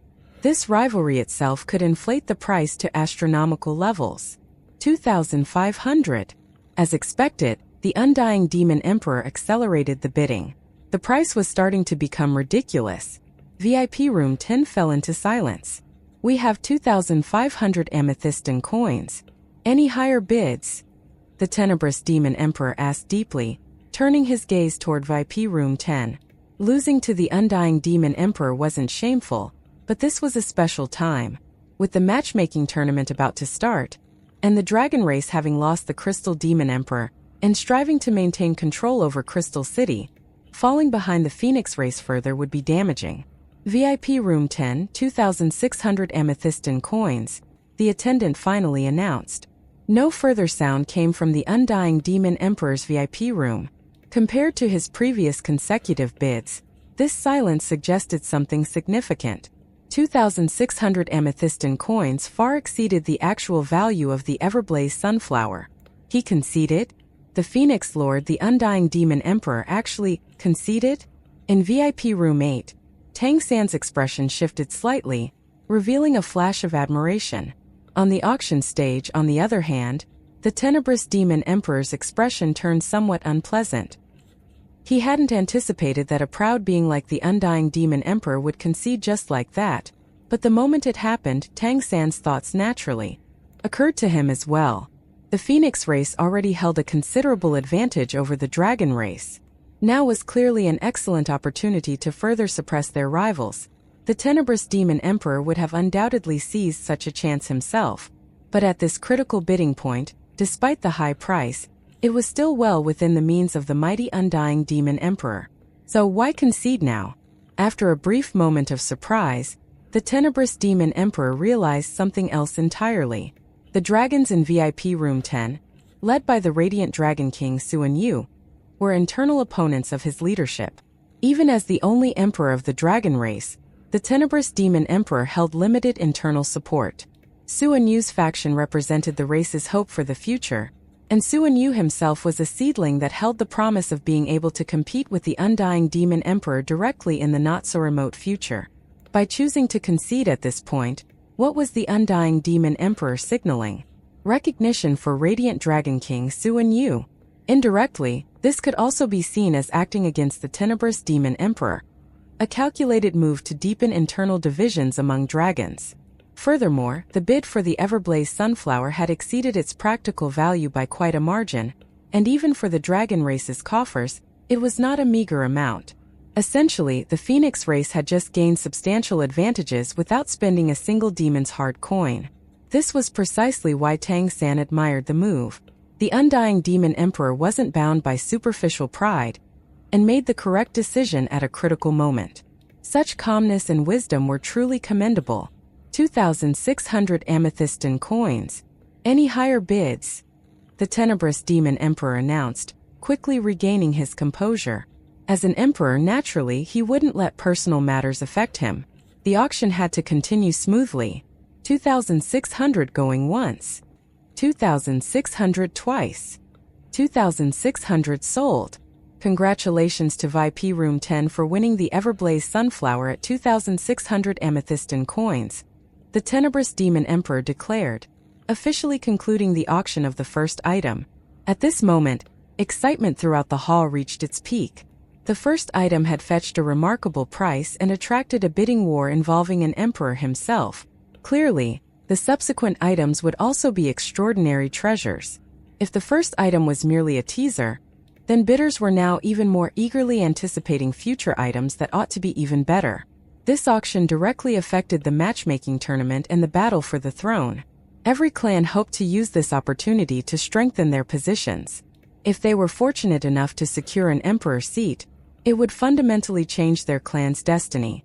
This was precisely why Big Cat had been chosen to represent the lion race. Were there stronger members in the lion race? This point certainly. But Big Cat was the only one with a true first-tier bloodline. Therefore, the lion race had spared no expense in boosting Big Cat's strength, hoping to secure valuable treasures from this auction to equip him to overcome powerful rivals. Nearly every major clan had similar ambitions, so this time, most clans brought along their entire wealth. Even among the auctions conducted in the Ancestral Court's Grand Auction Hall, it was no exaggeration to call it a grand auction.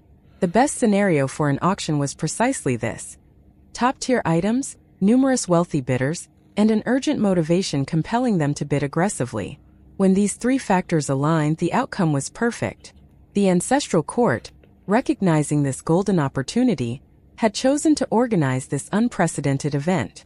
Clearly, by the time the auction concluded, many clans would suffer severe financial setbacks, potentially needing decades to recover. Meanwhile, the Ancestral Court would reap massive profits. Even just the commission fees from auctioning these treasures would be immense. It was akin to harvesting fully grown crops they had played no part in sowing. "Bring the second auction item," commanded the tenebrous demon emperor. As the stage dimmed again, anticipation heightened, all eyes eager for the next dazzling light. This time an icy blue glow slowly rose, instantly causing the surrounding temperature to drop.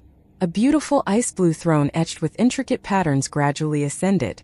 When Tang San saw this item, his eyes widened, and he blurted out in shock, "The Throne of Frost. It's the Ice Maiden clan's ancestral treasure again. What happened?" Tang San was genuinely surprised. He had previously fought and defeated the Ice Maiden clan leader in order to pave the way for Wu Bingji, whose mother was an Ice Maiden. Tang San knew then that the Ice Maiden clan faced a challenging future. Yet, he'd never expected them to auction off their most sacred ancestral artifact again during this event.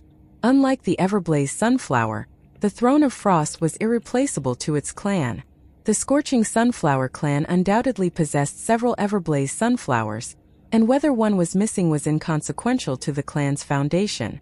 The Ice Maiden clan's Throne of Frost, however, was their very foundation. Without it, the Ice Maiden clan would inevitably decline and fade away. The decision to auction off this divine artifact indicated the Ice Maiden clan had reached an insurmountable crisis. Again, Tang San recalled his earlier discussion with the clan leader, Huang Bingbing, about possibly supporting their clan's development. He was even considering bringing them to the human realm. However, various events had delayed these plans. Tang San had intended to revisit this matter after the matchmaking tournament, confident that his freshly started Elemental Sea project could attract the Ice Maidens to join. The Ice Maiden clan were naturally compatible and could easily intermarry with humans, and they would most certainly benefit from shared cultivation methods.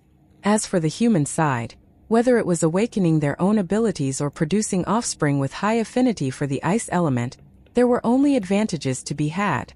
In other words, both could flourish together. Unfortunately, it seemed the Ice Maiden clan couldn't afford to wait. They had decided to auction their precious Throne of Frost, leaving Tang San with a pang of sadness. Due to internal issues, the Ice Maiden clan has decided to auction off their ancestral artifact, the Throne of Frost. It is an ice attribute divine artifact beneficial for both cultivation and battle, and it can significantly nourish ice attribute bloodlines. Although we have no ice attribute emperors right now, proper usage of this artifact could one day give rise to one. That is almost guaranteed. The starting bid is 800 amethystin coins, with increments no lower than 10 amethystin coins. Let the bidding begin, the Tenebrous Demon Emperor announced. The starting bid for the Throne of Frost wasn't as high as the Everblaze Sunflower. This wasn't because the throne was inferior, but rather because the Everblaze Sunflower had broader uses and appealed to a greater number of races. The difference also reflected the gap between the two sellers. After all, how could the Ice Maiden clan compare to the Blazing Sunflower Nymph clan? In fact, the value of the Throne of Frost surpassed that of the Everblaze Sunflower, especially for cultivators attuned to ice. Staring at the Throne of Frost displayed on the crystal screen before him, Tang San couldn't help but feel sorrow, as though the throne carried the helplessness and grief of the Ice Maiden clan.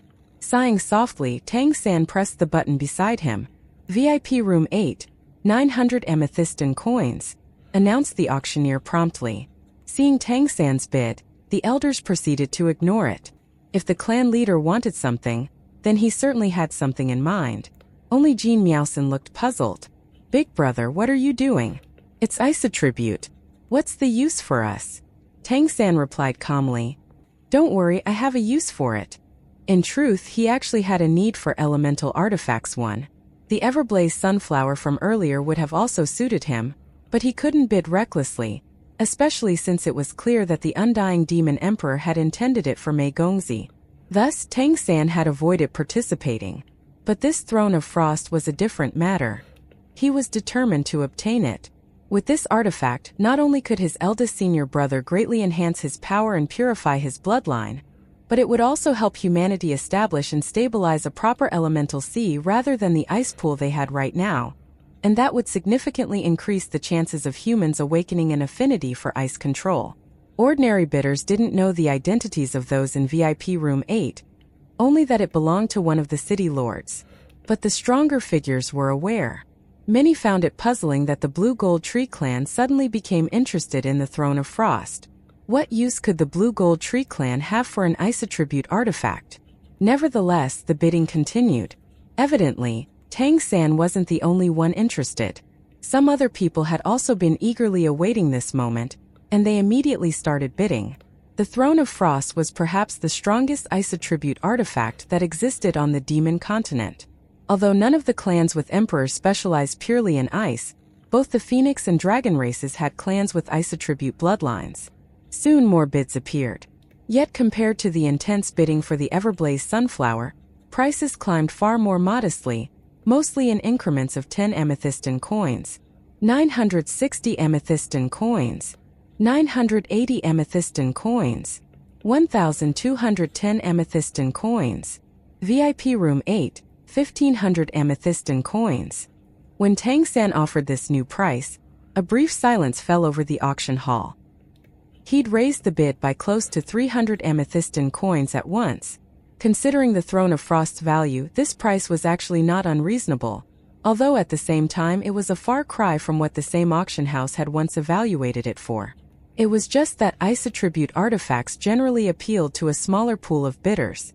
If it were a fire attribute artifact of equal level, the price increase would have been far more dramatic. VIP Room 10, 1,510 amethystin coins. The auction attendant's voice announced yet another bid from the Dragon race, but this time, it felt rather different. Compared to their earlier respectful bids against the Undying Demon Emperor, adding only 10 coins against Tang San's bid clearly carried a hint of provocation. Tang San simply smirked, then pressed the button next to him once more. VIP Room 8, 2,000 amethystin coins. Once again the entire hall went silent. Raising the bid by 500 coins, What was this madness? Even for an auction of this magnitude, wasn't this rather excessive? Inside VIP Room 10, the atmosphere was pretty heated. Is he insane? Is that Blue Gold Tree Clan brat out of his fucking mind? Roared Tang Mahuang, the fire dragon, who had been very excited just a minute earlier due to winning the Everblaze Sunflower.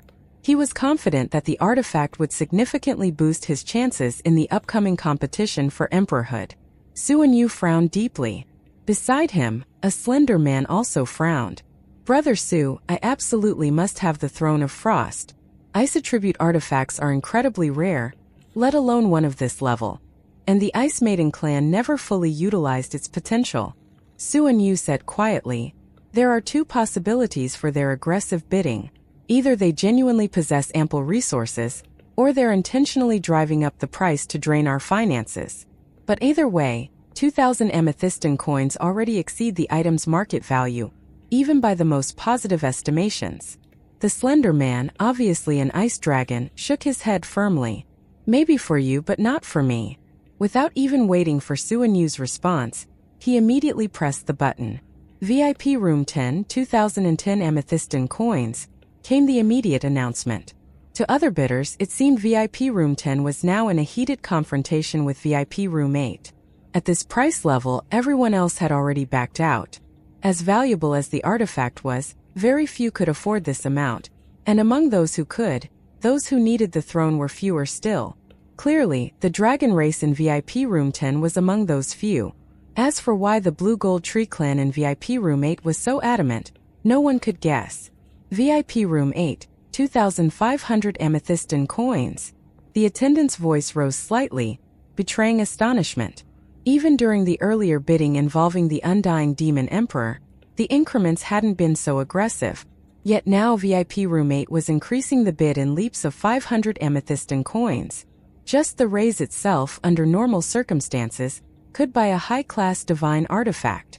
Inside VIP Room 10, the ice dragon slammed the table angrily. Ridiculous. Are they insane? I'll go see what's wrong with them. Tang Mahuang stood abruptly, but the next instant, he was stopped in his tracks. Sit the hell down. Su and Yu barked. Do you want every clan here to mock us? When will you ever control your impulses? Didn't you already offend the Peacock Demon clan? His voice carried clear displeasure. Tang Mahuang shrank back into his seat without further complaint. Su and Yu then turned to the ice dragon, but this time his tone was far calmer. He was merely advising his peer. They're obviously driving up the price. This might even be a scheme by the Solstice Empire to deplete our resources early, so we can't compete for the better items later. You should think carefully. The ice dragon frowned deeply. He could handle 2,000 amethystine coins, and for him, the amount was barely justifiable for this artifact. But 2,500 was genuinely excessive. Although he was a peak 11th order expert, ice dragons were rare, and his clan's resources were somewhat limited compared to other dragon clans. If the opponent was simply inflating the price, he'd become a fool for following suit. 2,500 amethystine coins. Any further bids? The auctioneer's voice carried clearly across the venue. This amount significantly exceeded the auction house's initial valuation of the Throne of Frost, which had been roughly 1,800 amethystine coins, even accounting for the special circumstances of this event. The ice dragon couldn't resist looking at Su and Yu. Brother Su, could you? Though he did not finish his sentence, Su and Yu nodded. If you're determined to do this, I can lend you some. The ice dragon took a deep breath. 2,500 going once. The auctioneer continued. The ice dragon glanced at Su and Yu. Brother Su, then I must trouble you. I genuinely need this artifact to improve myself. All right, Su and Yu replied helplessly. But if they significantly raise the bid again, I don't recommend you continue. We must preserve resources for later items. 2,500 going twice. At this point, the ice dragon no longer hesitated. Quickly stepping forward, he pressed the button again. Though he only added 10 amethystine coins. This time it was no longer to provoke Tang San, but due to genuine financial constraints. Yet, for some unknown reason, perhaps due to the rush, the originally intended input of 2,510 had somehow become 2,501. The digits 1 and 0 had malfunctioned, or maybe he had pressed them out of order, or maybe he'd touched both at the same time. Either way, the result was the same. Since the minimum increment was 10 coins, a 1-coin increment would not register. 2,500 third call. Sold. Inside VIP room 10, the ice dragon was dumbfounded. What the fuck just happened? Su and Yu turned to him with a puzzled look. Huh, didn't you bid again? I think I pressed the wrong button, the ice dragon muttered, looking as if he had swallowed a fly. He had just steeled his resolve, ready to match the bid at 2,500 amethystine coins even while knowing it was too steep. But who could have predicted that a dignified great demon king of the dragon race would press the wrong button during a bid? No one would believe it even if he personally told them. It was too ridiculous. What? You pressed the wrong button? Seriously? Tang Mahuang nearly burst out laughing. He quickly covered his mouth and turned away, trying hard to keep his brain from exploding on the spot. The other dragons in the room wore expressions of awkward disbelief. A great demon king mistyping a number? They were beings of incredibly refined spiritual awareness. Such things were not just hard to believe but downright impossible. To an external observer, it might have appeared as if Tang San had used the polar luck domain to influence fortune. Otherwise, the whole thing made no sense. But he actually had no intention whatsoever of doing that. After all, the celestial fox demon emperor was present. If he'd used the discerning eye of heaven, it would have been detected immediately, and that would have spelled massive trouble. But he himself was already blessed with overwhelming fortune. With his cultivation further improved, several transcendent bloodlines unified, and immense life force empowering him, his fortune had only grown deeper. In such a crucial moment, this true fortune of his, the fortune naturally gathered around him and not manipulated through his celestial fox bloodline, seemed to have subtly interfered. And this subtle interference had just caused the ice dragon to lose the right to continue bidding. Inside VIP room 8, things seemed completely different. Tang San naturally believed that his aggressive bidding had frightened the opponent off. In truth, had the ice dragon countered, he would have stopped raising by increments of 500. Even though he had the wealth, he couldn't spend it recklessly. At that point, he'd have switched to 100 increments. But the Throne of Frost was a must-have, both as a gift to his senior brother, and as a lasting asset for humanity.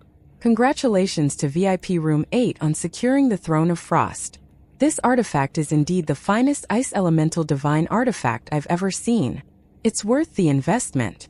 The tenebrous demon emperor even deigned to say a few extra words, clearly somewhat amused by VIP Room 10's blunder. Present the third auction item, he called out. 2 divine artifacts right off the bat was something unprecedented at any auction. It was clearly meant to supercharge excitement for the super auction, and it had worked flawlessly. Both artifacts had sold for well above their estimated value, thoroughly igniting the atmosphere in the venue. Inside VIP Room 10, the ice dragon's expression had turned quite dark. His initial hesitation had cost him the one thing he wanted. Su and Yu tried to console him. Brother son, don't take it too hard. VIP Room 8 belongs to the Blue Gold Tree clan. They're plant-type nymphs and their life attribute doesn't align well with the ice element. So in all honesty, I'm not even sure why they bid for this at all. I'll try speaking with the clan leader after the auction ends. Perhaps we can offer a bit extra in private and obtain the Throne of Frost for you. Hearing this, Sun Honghao relaxed a little and nodded. It's the only option. But still, the way they jacked up the price like that was really... A flicker of cold malice flashed in his eyes. Su and Yu caught it immediately. Brother son, this is our most critical moment. We can't afford to make enemies. The Blue Gold Tree clan may not have been much before, but since the awakening of the ancestral tree, they're a different force entirely. Their patriarch has already passed his ancestral court evaluation and is a formal city lord, something even we haven't achieved yet. Don't forget the death of the adamant nymph emperor. It was known for its unparalleled defense, yet how good did that do it? Sun Honghao's expression changed subtly. He nodded quietly. As they were speaking, the third auction item was brought on stage. Most bidders in attendance looked puzzled, as they had no idea what the item was. On the raised pedestal that had ascended from below the stage was an object that looked extremely peculiar. It was oval, about the size of a pigeon egg, and resembled a seed. From a distance, bidders couldn't even make out what exactly it was unless they had a personal crystal screen with a magnification function or some kind of innate visual ability. In VIP Room 8, Tang San used his own crystal screen to magnify the view. All he could see was a white, jade-like item glowing with gentle light. It was no egg, he could sense that much. It gave off a plant-type aura, and it looked more or less like a lotus seed. Its surface gleamed like polished jade, and within it shimmered two overlapping lights that pulsed in a strange pattern. Even with his experience, he couldn't determine what it was. He wasn't alone. The blue gold tree elders around him also didn't recognize it. Although they had previously done some research on the auction items, they'd only seen part of the list. For example, they'd known about the Everblaze sunflower but not the Throne of Frost. Some items had only been delivered in the past few days, and the order was still being adjusted. So by the start of the auction, there wasn't even a final catalog. In a normal auction, participants would be given a catalog ahead of time to prepare mentally and financially. But in this auction, there had been none of that. The reason was obvious. The enthusiasm to participate was already overwhelming. There was no need for hype, and mystery only added to the allure. This third item seemed to be of the mysterious kind. Undoubtedly, there were very few in the crowd who could tell what it was. The Tenebrous Demon Emperor didn't introduce the item right away. He waited until the crowd had whispered and speculated for a while before slowly revealing what it was. I believe most of you are unfamiliar with the item before you. To be honest, even I had no idea what it was the first time I saw it. What you see here is a lotus seed. More specifically, the seed of a very rare type of lotus. The Lotus Nymph clan, as you probably know, is not considered a particularly powerful group within the Solstice Empire. They have their own unique traits, but their peaceful nature means they lack both combat prowess and notable abilities. But what they do have is a very rare and special mutation, the twin lotus or twin-bodied lotus blooms. It's extremely rare for twin lotuses to cultivate sentience, due to their split energy and the requirement that both mature simultaneously. Even then, their bloodline power isn't anything special, so they're virtually unknown. They have, however, an entirely unique and irreplicable innate ability. Assuming both twins reach the Nymph King level, if one dies an unnatural death and the other chooses to let itself die from grief, a special seed is left behind. This very item, called a substitute lotus seed. And the reason it is thus called is that it can substitute for your life. Anyone below the Emperor level who uses it will be granted a one-time resurrection. No matter how completely and irrevocably dead they are, the user will be reborn atop the lotus pedestal it generates. The entire venue erupted into a commotion as the Tenebrous Demon Emperor had said. The Lotus clan was so obscure that most demons were barely aware of their existence. Even within the Solstice Empire, they were considered marginal at best. Yet from such an unremarkable race emerged such a heaven-defying ability. The substitute lotus seed was more valuable, in a sense, than any other divine artifact in existence.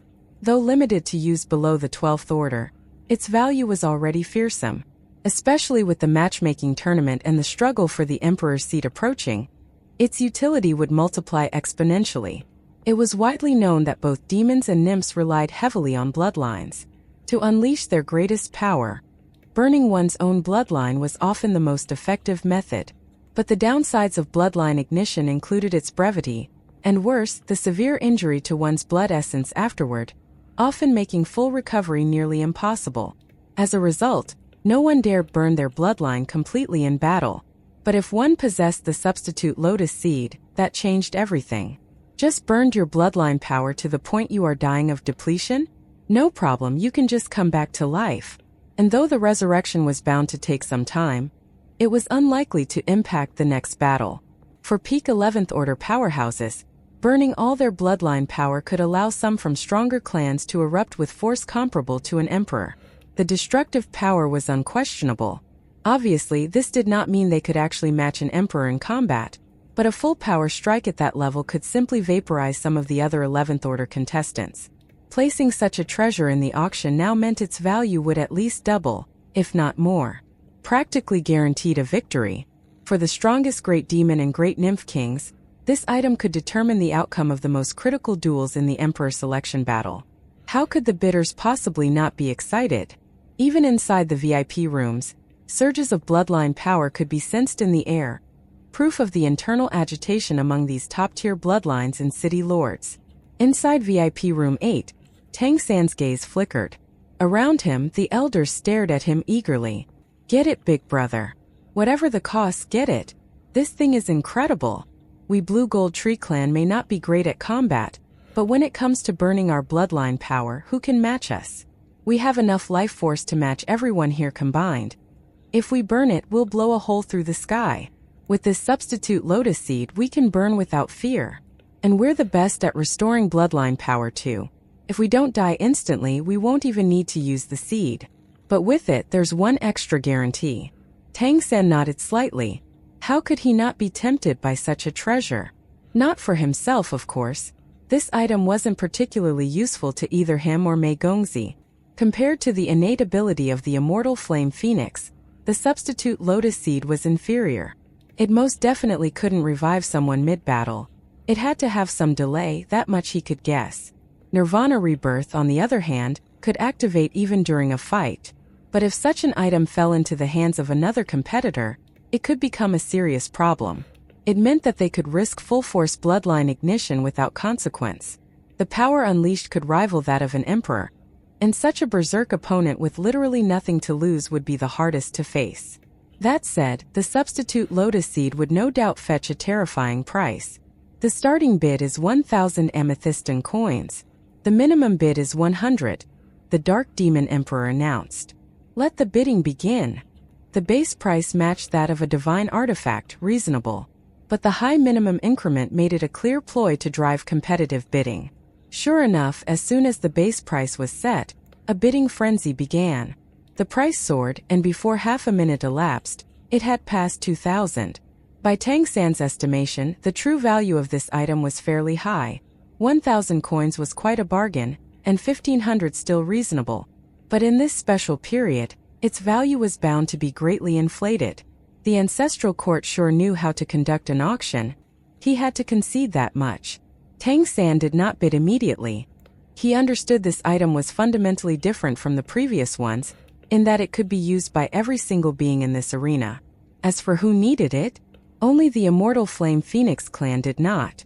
For everyone else, this was a must-have. There was another reason for his hesitation. Observation. He wanted to see which factions would bid most fiercely, and use that to gauge their resources. This would be crucial for the items to come. Know the enemy and know yourself, and you will never be defeated. 1. Before long, the very active VIP Room 10 re-entered the fray. Their first bid raised the price to 2,300 amethystine coins. Because each increment had to be at least 100 coins, bidding slowed down from there, but it didn't stop. The price climbed steadily, and soon, the substitute lotus seed surpassed the Throne of Frost, reaching a staggering 2,600 amethystine coins. Only then did the pace relax. The top contenders in this auction were mostly the demon and nymph races elites. Everyone had a sense of what the seed was truly worth, even after some normal calculations. At 2,600 amethystine, it had already far exceeded its inherent value. 2,700. VIP Room 10 raised again, and this prompted a moment of silence across the hall. The dragon race winning this item meant something completely different from any other race or clan winning it. Everyone could imagine the devastation a dragon great demon king could unleash if they burned their bloodline with no restraint. 2,800. This time VIP Room 6 joined in. It was their first bid today. Tang San had long since investigated the room assignments. VIP Room 6 represented Sky-Splitting City, home to the Behemoth clan. The city lord had once traveled to Kali City to propose to Mei Gongzi, only to be firmly rejected. For him to bid now was clearly about more than just winning the item. He didn't want the dragon race to get it. 3,000. This bid came from VIP Room 2. Room 2 housed the city lord of Solar City, leader of the Scorching Sunflowers.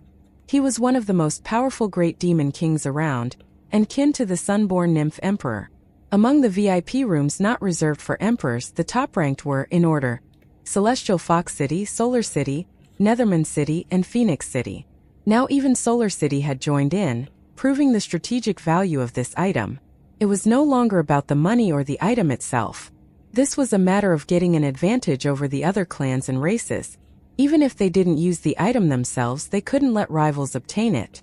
When the price passed 3,000, Tang San's finger, already on the input pad, paused. It wasn't that the Blue Gold Tree clan lacked the means. On the contrary, Tang San was confident that they could match any clan's wealth. Their amethystin reserves were simply ridiculous. But the real question was whether it was necessary.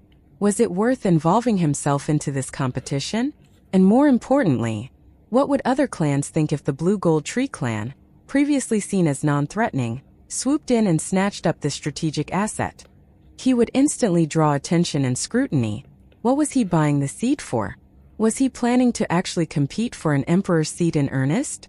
And if he did, then considering the Blue Gold Tree clan's famous lack of combat power, what exactly gave him the confidence? So Tang San did not act rashly. Instead, he fell into deep thought. 1. If this sounds like an Art of War quote, that's because it is. 3,300 amethystin coins, VIP room 4. The auction attendant once again announced a new high bid. Phoenix City had entered the fray. Even though they knew the substitute lotus seed had no effect on the immortal flame Phoenix bloodline, Phoenix City still chose to bid at this moment. The Phoenix race already had 2 emperors, so theoretically, gaining another wasn't all that critical. On the other hand, preventing the dragon race from gaining another emperor was far more important. This something they had to do everything they could to ensure. So, in the bidding war over the substitute lotus seed, the Phoenix race made its move. 3,400 amethystin coins, VIP room 10. The dragon race countered, showing just how determined they were. Meanwhile, the other demon and nymph races seemed to have silently agreed to stop bidding. At this point, the price had already exceeded the substitute lotus seed's actual value by more than 100%. Tang San even suspected that the Sunborn Emperor might have a similar item in his possession. After all, the seed originated in the Solstice Empire. This seemed to be a classic case of sitting atop the mountain to watch the tigers fight. Once too much capital was burned on early items, bidders would be forced to give up on others later. At that moment, a faint but distinct spiritual message sounded in Tang San's mind. Push the bid higher. If you end up actually winning it, I'll compensate you. There was no need to guess who it came from. It was a very familiar presence. The very Sunborn Emperor he had just been thinking about. Compensation? Heh. This was practically an imperial decree to bid. A faint smile tugged at the corner of Tang San's lips. This was exactly what he had been waiting for. Other emperors might not know the true wealth of the Blue Gold Tree clan, but Tang San was certain that the Sunborn Emperor, as the ruler of the Solstice Empire, knew it well. Tang San hadn't rushed to bid for this strategic item, precisely because he had been waiting for this. If they didn't stir up trouble among the demons now, it wouldn't be in the country's interest. There were 3 emperor positions up for grabs, and the Solstice Empire was surely aiming to secure 2 of them. 4,000 amethystin coins, VIP room 8. The auctioneer's voice suddenly rose in pitch. This new bid instantly made VIP room 8 the center of everyone's attention. While the dragon and the Phoenix races were caught up in their tug-of-war, VIP room 8 suddenly entered the bidding again, raising the price dramatically. This was clearly some kind of tactical maneuver. VIP room 8. Who are they? The Blue Gold Tree clan, I hear. Those lame trees? How dare they? Oh wait, didn't the ancestral tree just obliterate the adamant nymph emperor recently? It sure did. I suppose that explains how they dare. A flurry of whispers swept through the crowd. The price of 4,000 amethystin coins was nothing short of shocking, approaching 3 times the substitute lotus seed's actual value. Even dragons and phoenixes hesitated at that price. As valuable as the substitute lotus seed was, it wasn't irreplaceable, and 4,000 amethystin coins was simply too steep. As time ticked by, the Tenebrous Emperor began the countdown. 4,000 amethystin coins once. 4,000 amethystin coins twice. The auction attendant interrupted him. 4,100 amethystin coins from VIP room 10. The dragon race had made another move after all. The substitute lotus seed was clearly far more important to dragons than it was to phoenixes. This time the Phoenix race didn't bid again. For them, draining the dragon race's finances with this item was a worthwhile result. Even the Sunborn Emperor was pleased. Forcing the dragon race to spend this much would definitely weaken their bidding power later. But no one expected yet another bid. 4,200 amethystine coins, VIP room 8. Tang San maintained his calm smile as he input the new price. He didn't need the substitute lotus seed himself, nor did Mei Gongzi, but allowing it to fall into enemy hands was never ideal. And even if the two of them couldn't use it, others surely could. The Sunborn Emperor had already promised compensation if Tang San actually secured the item. Why would he hesitate? An imperial decree was an imperial decree. The compensation would likely be at least half the cost. What was there to fear? The Blue Gold Tree Clan elders seated beside him also remained calm. They had no way of knowing about Tang San's other bloodlines, so in their view, this item was of great significance and worth acquiring. The dragon race ultimately did not bid again. Inside VIP room 10, Su and Yu's expression had truly darkened this time. Though the dragon race was wealthy, there were even more valuable and coveted items coming up in the auction. They couldn't overspend too early. 4,200 amethystine coins had already surpassed their planned budget. This substitute lotus seed was something Su and Yu wanted for himself. Though most dragons in Crystal City supported him, in the end it was every dragon to itself, and he couldn't simply funnel all resources his way. Even the wealthy Radiant Dragon clan had limits. 4,200 amethystine coins going once. 4,200 amethystine coins. Twice. 4,200 amethystine coins. Sold. Congratulations to VIP room 8. After announcing the final bid, even the Tenebrous Emperor couldn't help but glance once more at VIP room 8. Of the first 3 auction items, they had secured 2, spending over 6,000 amethystine coins in total. That was an astronomical amount. But Tang San wasn't fazed. Foundation? What was a foundation? That ring on his finger, containing over 1 million coins, was his foundation. 6,000? That was nothing. This was the true bloodline ability of the Blue Gold Tree Clan. Pay to win. The auction continued. When the 4th item was brought on stage, a collective sigh of relief seemed to ripple through the bidders. It was far less valuable than the previous 3. Clearly, not all divine items were made equal. Even so, it was still a precious item, a long sword that started at a respectable 200 amethystine coins. The bidding remained lively, with many participants joining in. However, the VIP rooms remained silent. For them, an item at this level wasn't worth their attention. Tang San also had a calm smile on his face. He wasn't in any hurry. In fact, he was already quite satisfied with the first 2 items. Even better, it wasn't even his own money. It belonged to the Blue Gold Tree Clan. And he had no qualms spending the clan's money, because the path he was laying for the clan's future was worth far more than any amount of amethystine spent here. If the Blue Gold Tree Clan could spread the ancestral tree's radiance across the continent, becoming the life core of all the main cities, then the benefits to the ancestral tree's accumulation of planar life energy would be immense. The demon continent had already gathered too much fortune, and was poised to gather even more in the future. When exactly this momentum would lead to backlash or even collapse, Tang San didn't know, but as the self-titled catalyst of the continent's destiny, that was precisely what he wanted to find out. If they wanted to condense fortune, then fortune they'd condense. He would help them push it to its peak, a peak so high that let alone the laws of the plane, even the laws of the universe would no longer tolerate it. And when that happened, the demon and nymph races, having reached their zenith, might no longer be able to dominate the world. Only then would humanity finally have its chance. The auction continued in full swing. Each item was exceedingly rare, so much so that no one dared miss their chance to bid. Once it was gone for good. The most sought-after items were naturally weapons, equipment, and various natural treasures that could be used directly in the battle for the throne. Of course, all items meant to be used by great demon and great nymph kings carried extraordinary value, but these were the absolute cream of the crop. While the other VIP rooms continued to place bids sporadically, VIP room 8, which had stolen the spotlight earlier, suddenly quieted down. Nobody believed they'd suddenly run out of funds, so there could only be one explanation.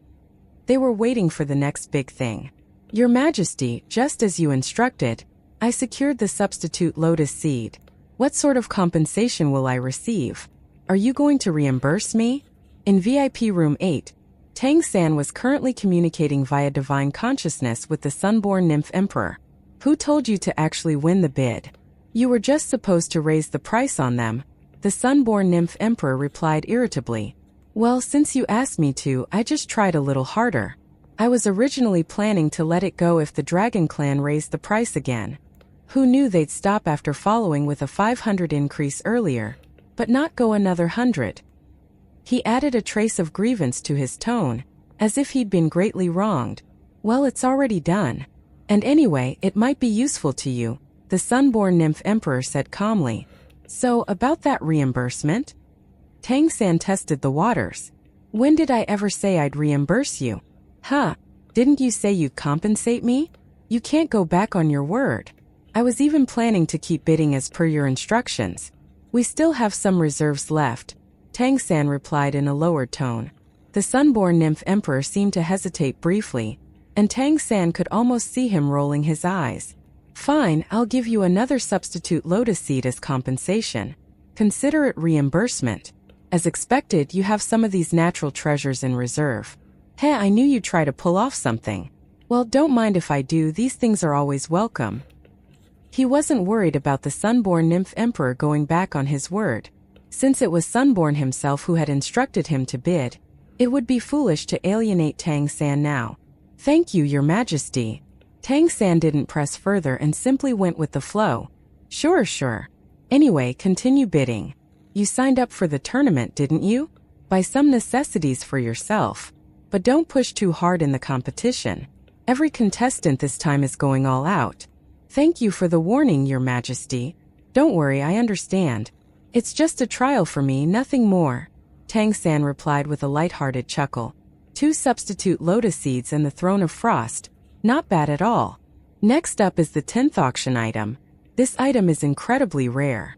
Whether you use it in battle or otherwise, it's practically as valuable as a second life. No, maybe even more valuable, announced the Tenebrous Demon Emperor, his tone revealing a hint of excitement. This was the first time he had begun introducing an item before it was presented.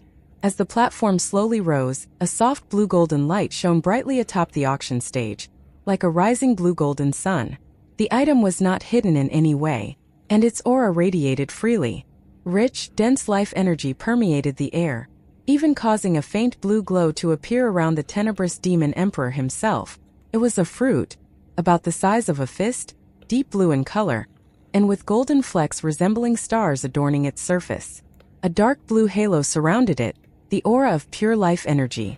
One could vaguely sense the tremendous amount of life energy contained within. What was more interesting was that it didn't merely emit life energy. It also appeared to absorb other energies from the air, converting them into even more life energy. Such a miraculous scene immediately drew the attention of all bidders. In regular auctions, every 10th item was typically something especially valuable, used to rekindle bidder enthusiasm. This grand auction clearly followed that rule. Even a single glance at this 10th item revealed its extraordinary value. It was easily comparable to the first 3 items. The Tenebrous Demon Emperor's eyes sparkled slightly as he introduced it. This item is without a doubt extraordinarily precious. Even emperors can benefit greatly from it. I used one myself a while back, so I can guarantee its effectiveness based on personal experience. Many of you can probably recognize this as a blue gold fruit from the Blue Gold Tree Clan. Indeed, this is one of the rarest treasures. The Blue Gold Tree Clan is a lineage descended from the ancestral tree, wielding the power of life itself. These fruits are produced only after a blue gold tree reaches maturity. Typically, a mature blue gold tree can produce 1 fruit per year or so. But blue gold fruits vary greatly in quality. Those produced by blue gold trees below the 10th order are also valuable in their own right, but those produced by nymph kings and great nymph kings are beyond value. Listening to the Tenebrous Demon Emperor's heartfelt praise, even Tang San was a bit surprised. Since when was the Tenebrous Demon Emperor so fond of the Blue Gold Tree Clan? He was clearly exaggerating, but why was he so enthusiastic about it? How good could that fruit possibly be? The tenebrous demon emperor continued, "Blue gold fruits are second to no other natural treasure in terms of life energy, which makes them peak-tier healing medicine without any side effects. Most advanced healing medicines stimulate your own life force to recover, which can harm your vitality. Blue gold fruits don't. They infuse you with pure, balanced life energy that nourishes and heals. Furthermore, their high-level vitality can significantly improve your physical condition. And most importantly, anyone of any level from any race can safely consume them, and they will have an effect. A blue gold fruit from a great nymph king can even extend an emperor's life by 100 years. Though it's only effective once, who wouldn't value a century of life? Of course, such fruits are incredibly rare. A single blue gold tree great nymph king can only produce 2 to 3 in its lifetime." Hearing this, Tang San glanced at the Grand Elder, who was sitting beside him in surprise. If he remembered correctly, there were a couple dozen of these high-grade fruits in his storage ring. The Grand Elder glanced back, a completely innocent smile decorating his wizened face. "Yeah, about that. Clan leader, you know what things are like. To sum up, that's just the official story. We can actually produce one every 5 years. But I believe you haven't produced any yourself, and I advise you not to do it just yet. Producing blue gold fruits affects our life essence. It's not much, but still, it's the life essence. Moreover, if you one day become an emperor, your first blue gold fruit would be a treasure that could shake the continent. Even other emperors might go mad for it." Tang San had to physically restrain himself from shaking his head in disbelief. "You guys are absolutely ruthless. That's what I call a monopoly. You have all the resources, create artificial scarcity, and then whatever price you call becomes the price." At his other side, Jean Miaosen sat quietly with her head lowered and face flushed. The blue gold fruit she had tried to sell that day was certainly not from a great nymph king, but she had later learned it could still extend one's lifespan by 5 to 10 years, and even after eating it, one could still eat higher-level blue gold fruits and enjoy the effects. Its true value was somewhere in the realm of 100 amethystine coins. The 10 coins she'd been unsuccessfully haggling for meant nothing whatsoever. Innocence has a price, and that price is squandering family fortune. Luckily, Tang San had stepped in just in time. 1. The title of this chapter has been shifted to the due to being connected to it, and in no way to this one, and this chapter has been named something more in line with the content.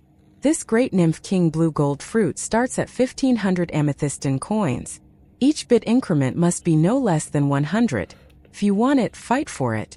In the upcoming matchmaking tournament, it might prove a crucial asset. Taking it during battle means boosting your power and accelerating recovery. Taking it at any time means extending your life. I'm sure you understand its value. Let the bidding begin." With the tenebrous demon emperor's announcement, the auction atmosphere instantly ignited. 3,000 amethystine coins, VIP room 8. The lively auction house fell silent. Inside, Tang San retracted his hand from the bidding button with a smile, while the elders around him looked at him with admiration. If the substitute lotus seed sold for over 4,000, why should the blue gold fruit be worth less? Tang San was setting the price and also saving everyone time. Certainly, price manipulation was not allowed, but it was one thing to have someone else push the price up under a false pretense of bidding, and another thing altogether to raise the price on your own items. Obviously, this also came with a risk, namely that people could simply choose to no longer bid. In that case, the item owner would have to pay for their own item. Of course, they'd pay it to themselves, but since transactions were done through the auction house, they'd have to pay the very non-negligible transaction fee. Not only would they not gain anything, they'd lose a sizable chunk of amethystine instead. Meanwhile, in the VIP rooms, countless powerful figures were fuming. Shameless. Absolutely shameless. What blatant price gouging.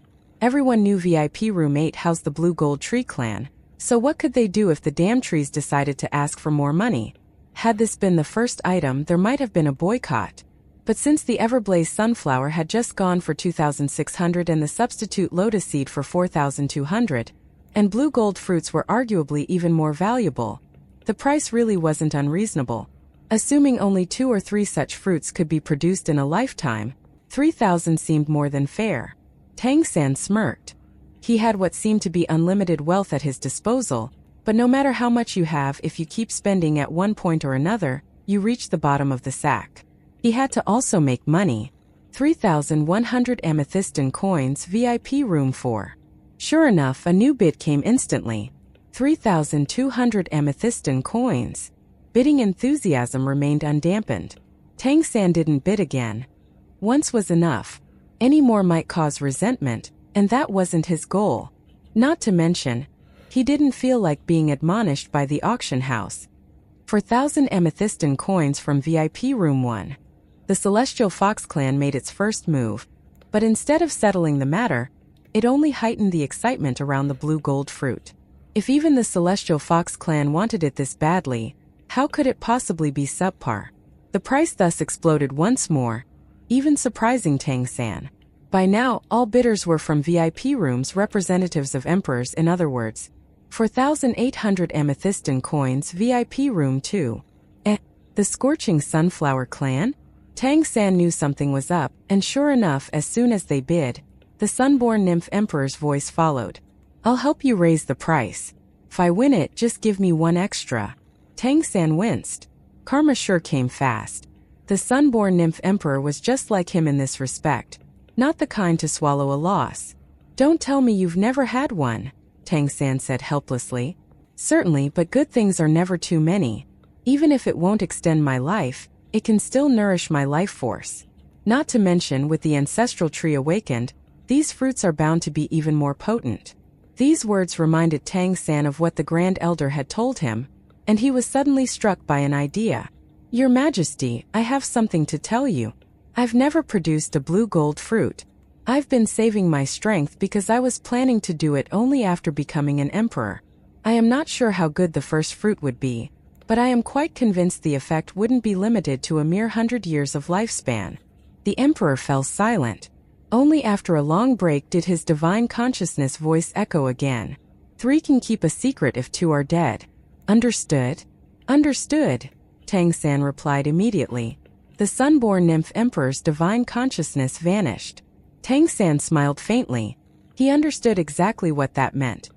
This information was not something that could be shared with anyone at all. Thus, by revealing it to the Sunborn Nymph Emperor, he'd essentially made an offer. The real value of this offer, in other words, how effective his blue gold fruit might be, was up to the Emperor's own imagination. As for whether Tang San could actually produce a fruit, that was a whole different matter. After all, he wasn't even a real blue gold tree. Although he bore the ancestral tree's imprint, producing a blue gold fruit would require him to accept its full inheritance and turn his body into an actual blue gold tree body. Tang San obviously had no intention of doing that, but no one else apart from him had any way of knowing. Essentially, it was a beautiful illusion that no one could possibly see through. 5,000 amethystine coins VIP room 6. The Behemoth clan's quite rich, Tang San mused. 5,000 was a more than satisfactory amount. It had even exceeded his expectations, and with all the marketing surrounding it, it had indeed far exceeded its actual value. Please wait a moment. Tang San's voice echoed from VIP room 8, halting the auction. The tenebrous demon emperor frowned slightly, looking toward Tang San as he stepped out. Tang San's 8 dorsal spines shimmered faintly with blue light, and his blue-golden attire, along with the rich life aura he exuded, made his identity plain for everyone to see. Tang San bowed slightly to the tenebrous demon emperor. Your Majesty, as the provider of this item, I have a few words I'd like to share. Don't worry, my intention is not to raise the price. After a brief consideration, the tenebrous demon emperor nodded. Keep it short. Tang San smiled and glanced around at the VIP rooms. Thank you, Your Majesty, for your earlier introduction. Indeed, blue gold fruits are incredibly difficult to produce, especially those from great nymph kings. My clan's elders usually refuse to grow them, as it costs them their life essence and practically ends all hope of becoming an emperor. Perhaps you'd say achieving emperorhood was never likely. That might be true, but the worst thing is losing hope. We want to preserve that hope. After all, our clan only has 4 great nymph kings, including myself. Every fruit from a blue gold tree great nymph king is a priceless treasure. Is it worth 5,000 amethystine coins? I believe so, but others may not. Especially with the matchmaking tournament ahead, demand far exceeds supply, and we don't want to be considered greedy. We are already under enough scrutiny as things stand. In all honesty, 5,000 is a fairly high price, but just now I noted that rooms 1, 2, 4, 6, and 10 are ready to keep bidding. If this continues, the price might go over 6,000, but we don't wish to inflate it that much. With that in mind, I have a proposal. We have enough Great Nymph King level blue gold fruits to satisfy all 5 bidders and save 1 or 2 for ourselves. So rather than fighting each other, why not agree to split them?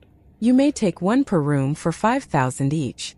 Our clan wields the light of life, and we hope that light reaches as far across the continent as possible.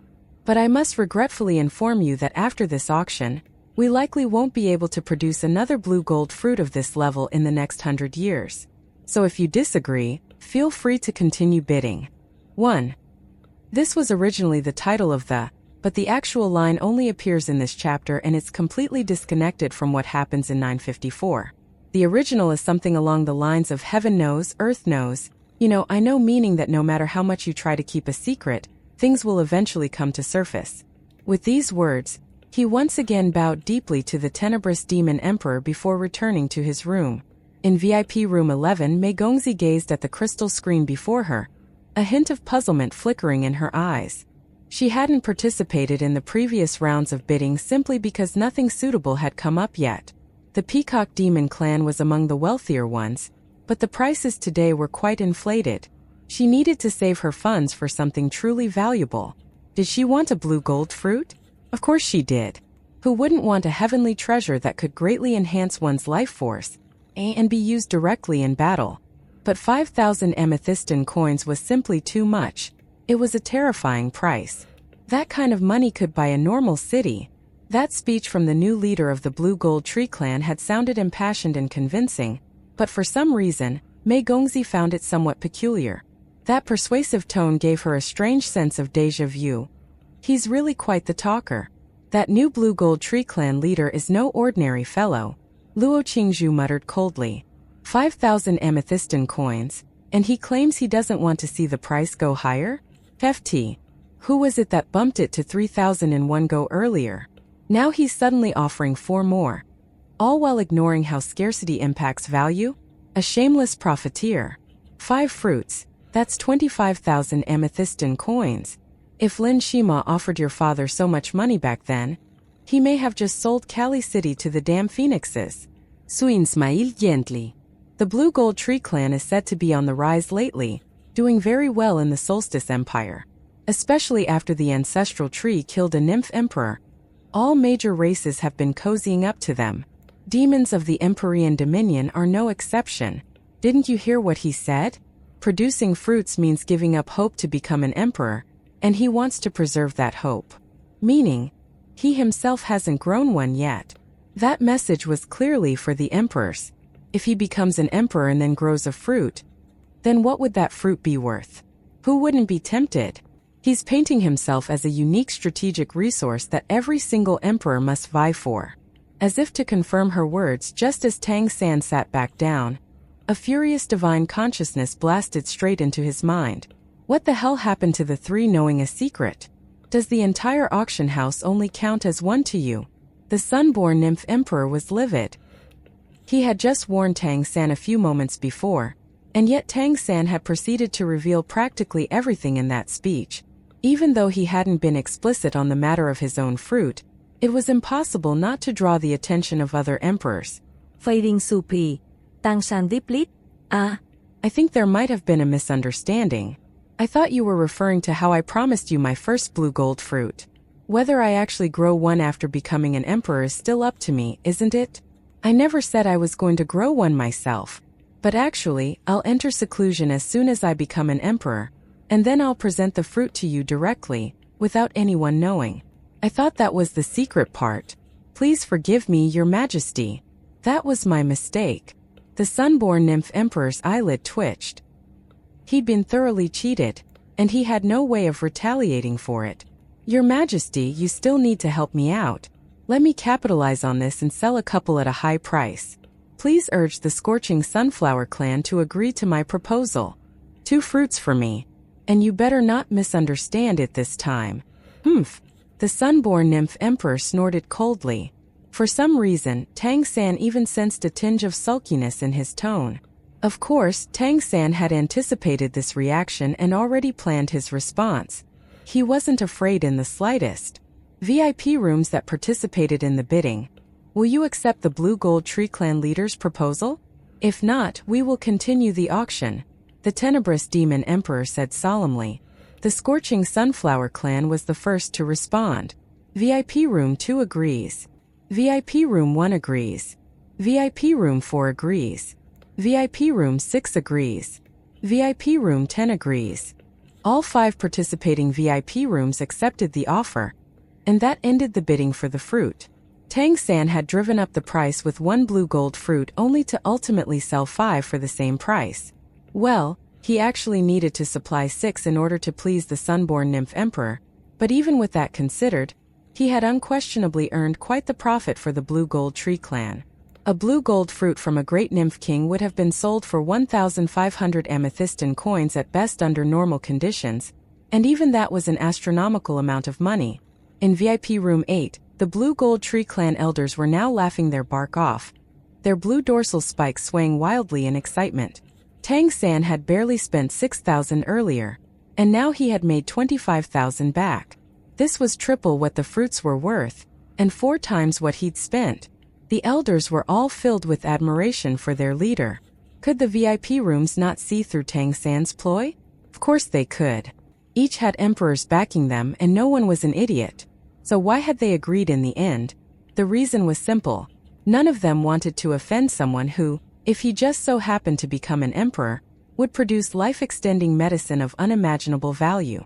Even though they could only speculate for now, the ancestral tree was the source of life energy for the entire plane. If someone born to its direct lineage ascended to emperorhood, the value of its blue gold fruit would be simply beyond estimation. Tang San had naturally grasped this mindset, which was why he had managed to pull off such a profitable coup. He had made it clear he was going to milk them, yet they had no choice but to accept it. The auction resumed. Tang San instructed the Grand Elder to deliver 4 blue gold fruits to the auction house. As for the scorching sunflowers, he would deal with them himself. 3 bids, 3 showstoppers. Tang San, as the new leader of the Blue Gold Tree Clan, had now become the center of everyone's attention. But he didn't mind. This was the role he was meant to play.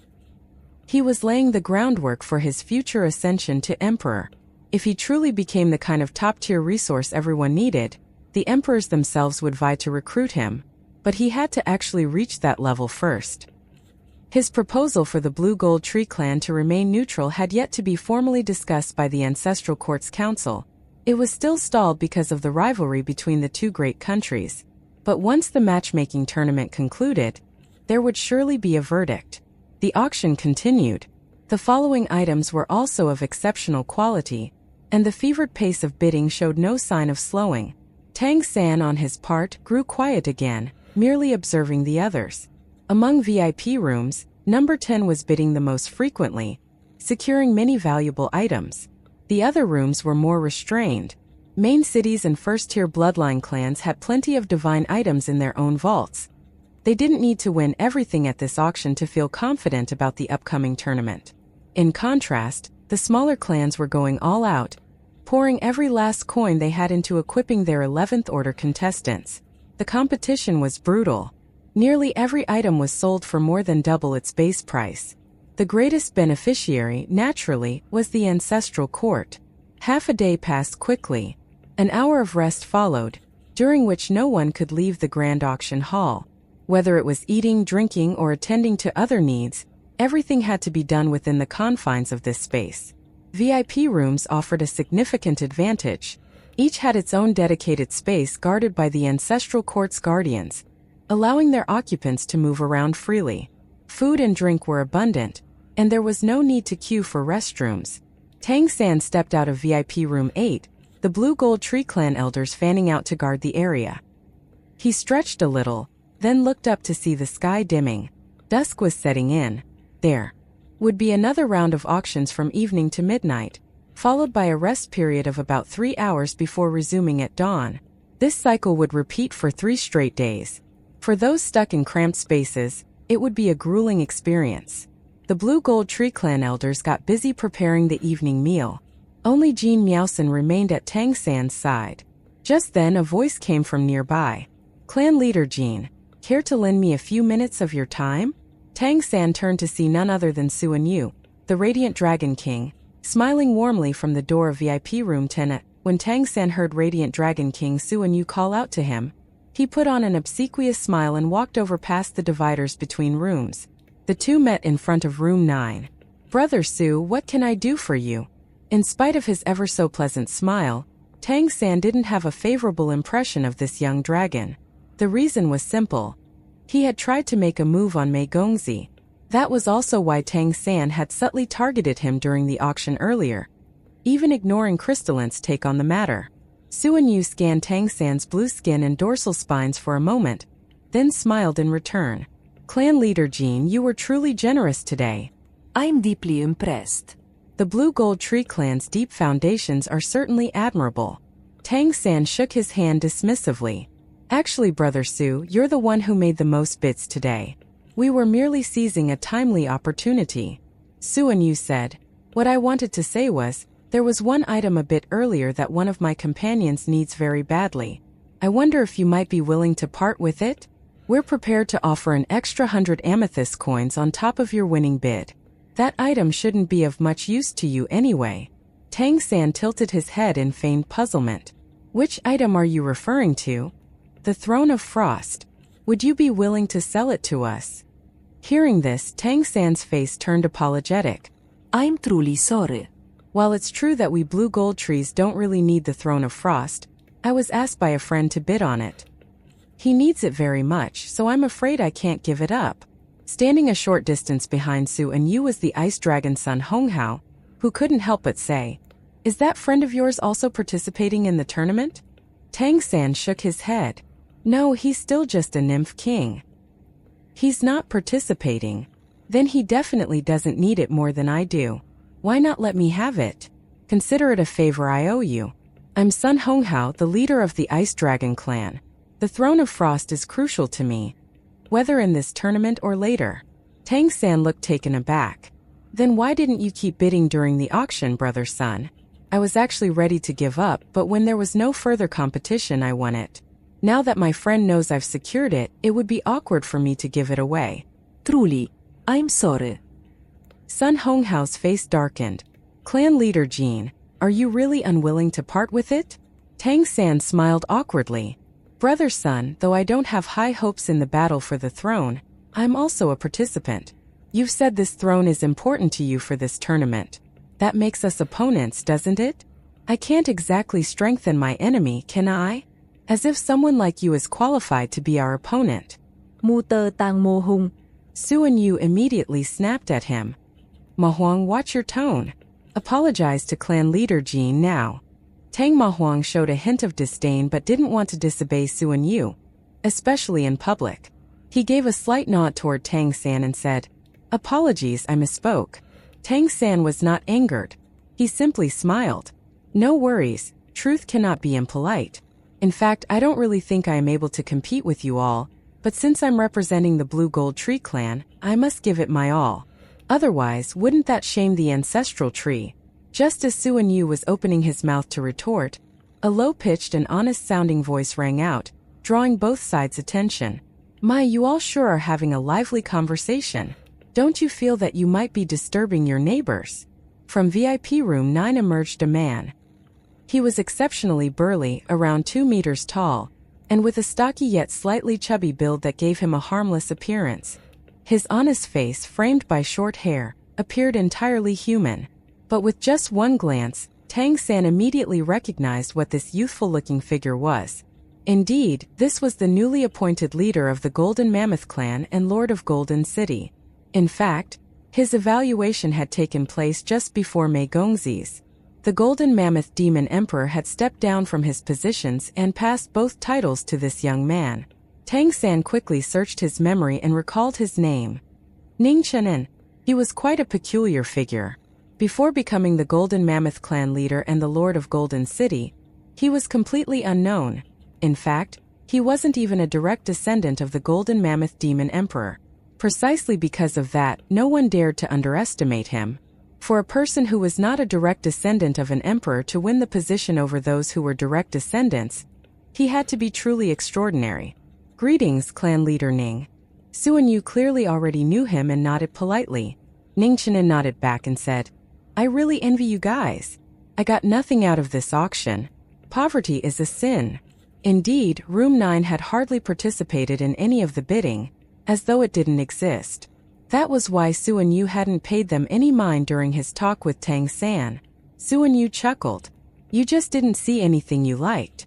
You're competing too, right? Ning Qianen nodded.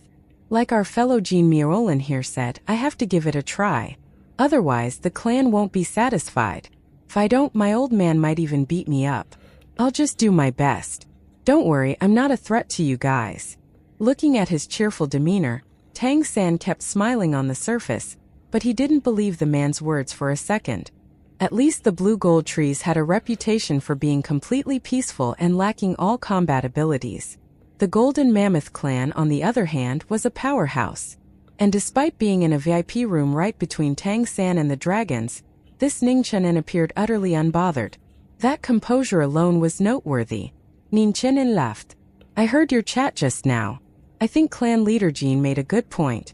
Old son, if you didn't go hard during the auction, it's not fair to ask for it afterward. As fellow contestants, we definitely can't support that. Right. Seeing him laugh so heartily, Sun Honghao grumbled. Fatty, cut the act. Even if I got the Throne of Frost, I still couldn't beat you. Others might not know what you're like, but I sure do. Suan Yu, don't be fooled, his fatty is bad news. He's one of the few with 2 top-tier bloodlines. He's insanely strong. Suan Yu nodded, and his smile didn't falter. I've heard as much. I was told that clan leader Ning is one of my biggest rivals this time. Ning Qianen's smile faded, and he looked at Sun Honghao with a bitter expression, raising a finger toward him. Must you be, old son? We've known each other for years. How could you betray your old buddy? The Ice Dragon King let out a cold snort and said nothing more. Listening quietly, Tang San felt a stir in his heart. He discreetly scanned with his divine consciousness, and his surprise deepened. If Sun Honghao hadn't pointed it out, he wouldn't have realized Ning Qianen possessed 2 different bloodlines, let alone 2 first-tier ones. Of the 2 bloodlines within him, the Golden Mammoth bloodline held dominance, but it had almost perfectly fused with another bloodline, so seamlessly in fact, that it bore a striking resemblance to Tang San's own transcendent bloodline. The only difference was that Tang San's fusion was a true integration of equal parts, while Ning Qianen's had clearly taken the form of one bloodline devouring the other. As it turned out, aside from the Golden Mammoth bloodline, Ning Qianen also possessed the bloodline of the Adamant Nymph clan. Well now, no wonder even the Golden Mammoth Demon Emperor didn't hesitate to take him as heir. This guy truly has the best of both worlds, the most formidable defensive bloodlines of both demons and nymphs. If there's a real juggernaut in this plane, it can only be him. Ning Qianen didn't seem to intend to hide anything.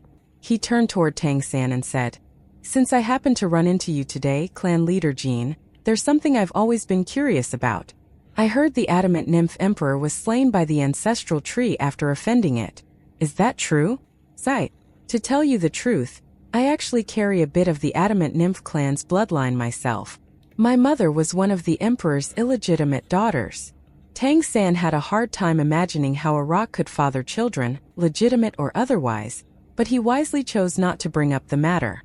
From what Ning Qianen said, the Adamant Nymph Emperor had been his maternal grandfather. I can't speak to the details, but we did discover large numbers of our people imprisoned and slaughtered within Adamant City, which enraged the ancestral tree. Its true body projection manifested, and what happened after that, I honestly don't understand very well myself. But yes, the Adamant Nymph Emperor was indeed slain by the ancestral tree. My condolences, brother Ning. Ning Qianen simply shrugged. No need for condolences. Even though I'm related to the Adamant Nymph Emperor by blood, I've never even met him. Actually, he kicked my mother out long ago. If anything, I'd say my father got a pretty sweet deal out of it. Tang San didn't respond. So far as appearances went, it seemed that Ning Qianen wasn't feeling much of a grudge over it. But who could say what he truly felt inside? Blood ties were still blood ties after all. Alright, let's get back to the Throne of Frost. Can you really not give it up, clan leader Jean? The Ice Dragon King Sun Honghao stared at Tang San with a cold expression on his face. Tang San looked troubled. I'm afraid I really can't. Sun Honghao nodded and said, Fine. I'll remember this. With that, he turned and walked back into the dragon's room. Radiant Dragon King Suan Yu offered an apologetic smile. I must apologize on his behalf, clan leader Jean. He's just been fixated on the Throne of Frost for a long time. Not getting it has upset him.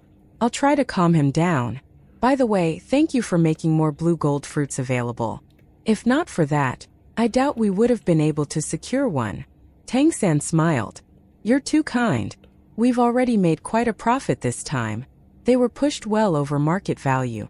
I didn't want to let the price hike up any further. Our blue gold tree clan is already a constant target. If the blue gold fruit had fetched a sky-high price, our days would have only become harder. Ningchen en Sudenli spoke up. Speaking of which, Patriarch Jean, I have a request. 5,000 amethyst coins, right? Could you sell me a blue gold fruit as well? I can just about scrape the funds together, and you mentioned having some left in reserve.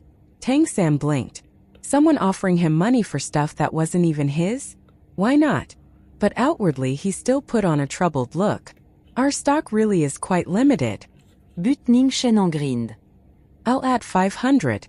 5,500. I definitely won't put you in a tough spot.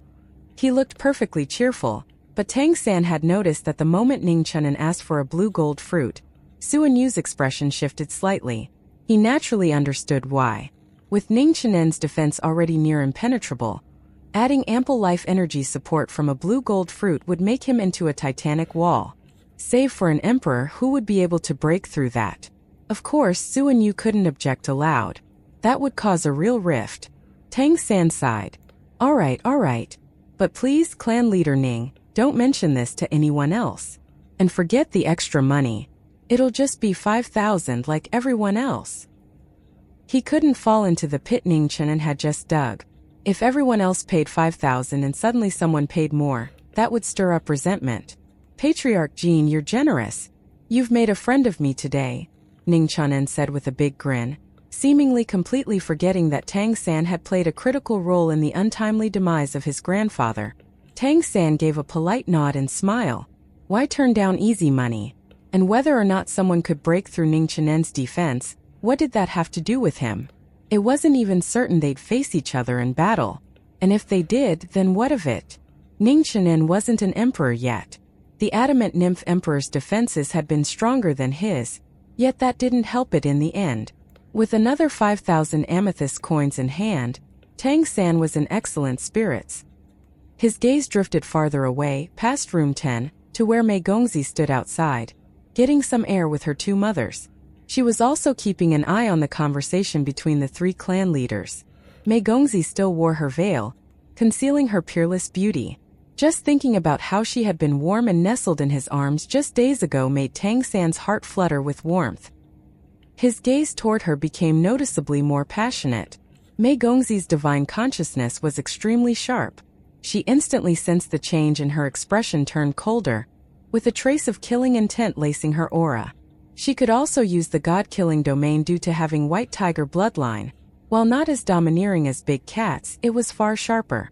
Ahem. Tang San quickly cleared his throat and composed himself.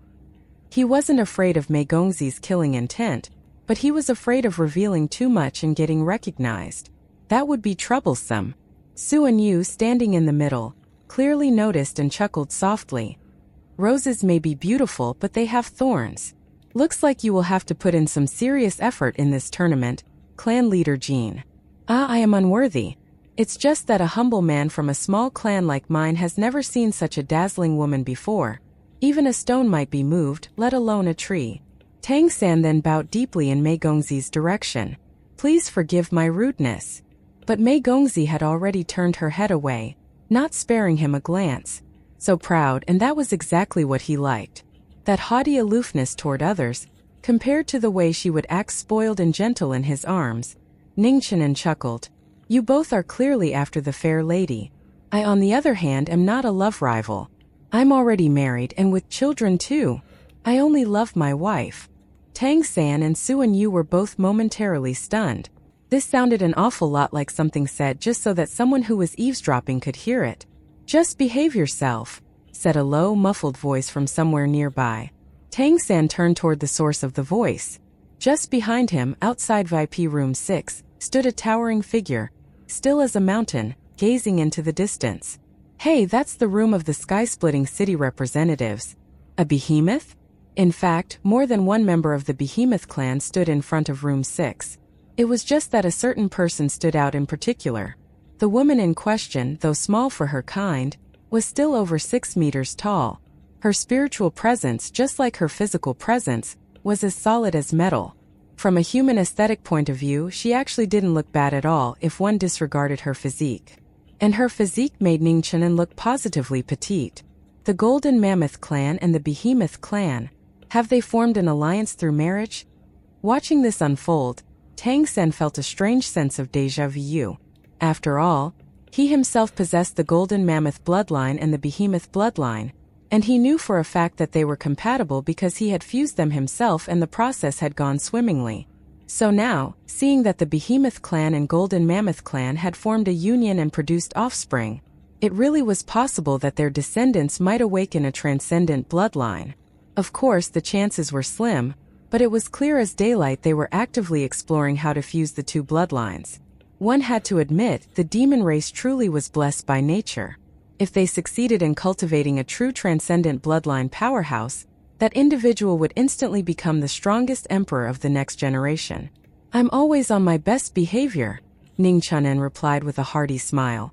What Tang San had realized, Radiant Dragon King Suan Yu clearly noticed too. His expression shifted slightly before quickly returning to normal. Brother Ning, this is your wife, I presume? A pleasure to meet you. I am Suan Yu of the Radiant Dragon clan.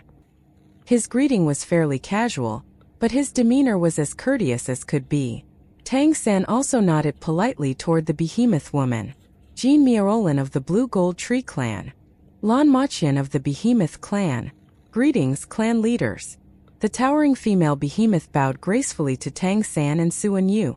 Then, before their eyes, her burly figure shrank within just a moment until she stood at around 2 meters tall, about the same height as Ning Qianen. Even more remarkable than her own transformation was the transformation of her clothing. It fit her perfectly when she was 6 meters tall, and it fit her perfectly now. Her face hadn't changed much at all, but her new form was overall far more aesthetically pleasing compared to before. Tang San's gaze swept past her to another figure, the one with the most restrained yet powerful aura among the behemoths present. This individual now turned his gaze in their direction and nodded slightly to Tang San. It was none other than the leader of the Behemoth clan, the Lord of Sky-Splitting City, and the youngest son of the Sky-Splitting Demon Emperor Jin Ongwa. He had previously visited Kali City in person to propose to Mei Gongzi, and it was her blunt denial that had resulted in this matchmaking tournament being held now. Naturally, Tang San didn't consider anyone a rival in love, but at the same time, he couldn't tolerate the idea of someone having proposed to Mei Gongzi before him. It's all good. Debts will be paid in due time. Still, he remained composed on the surface, offering a calm smile and a polite greeting gesture.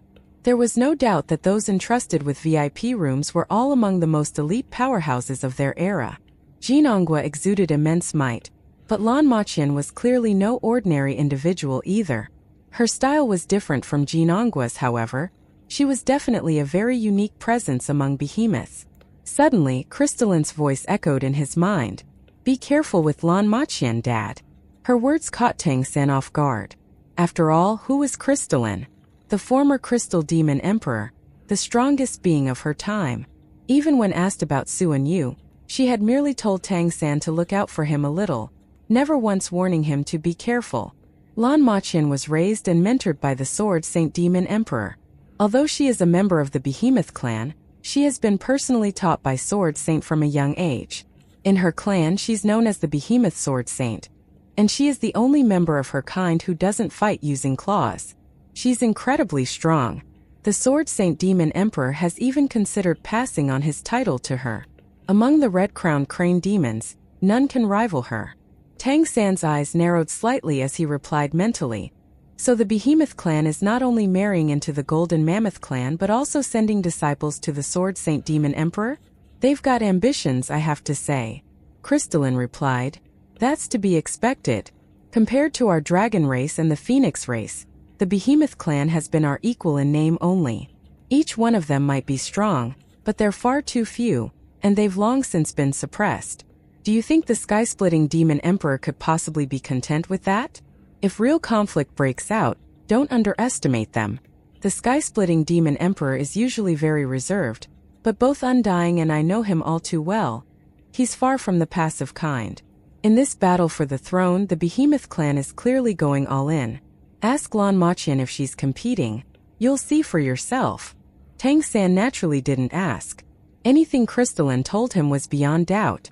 These were all formidable opponents.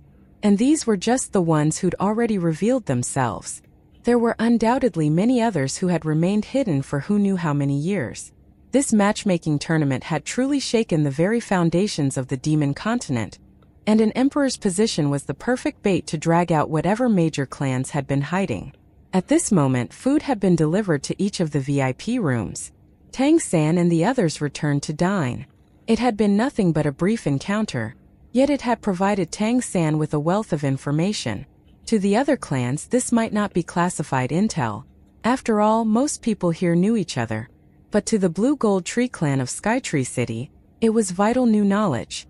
If not for the awakening of the ancestral tree, Tang San wouldn't even have had the qualifications to possess a VIP room, despite being the clan leader.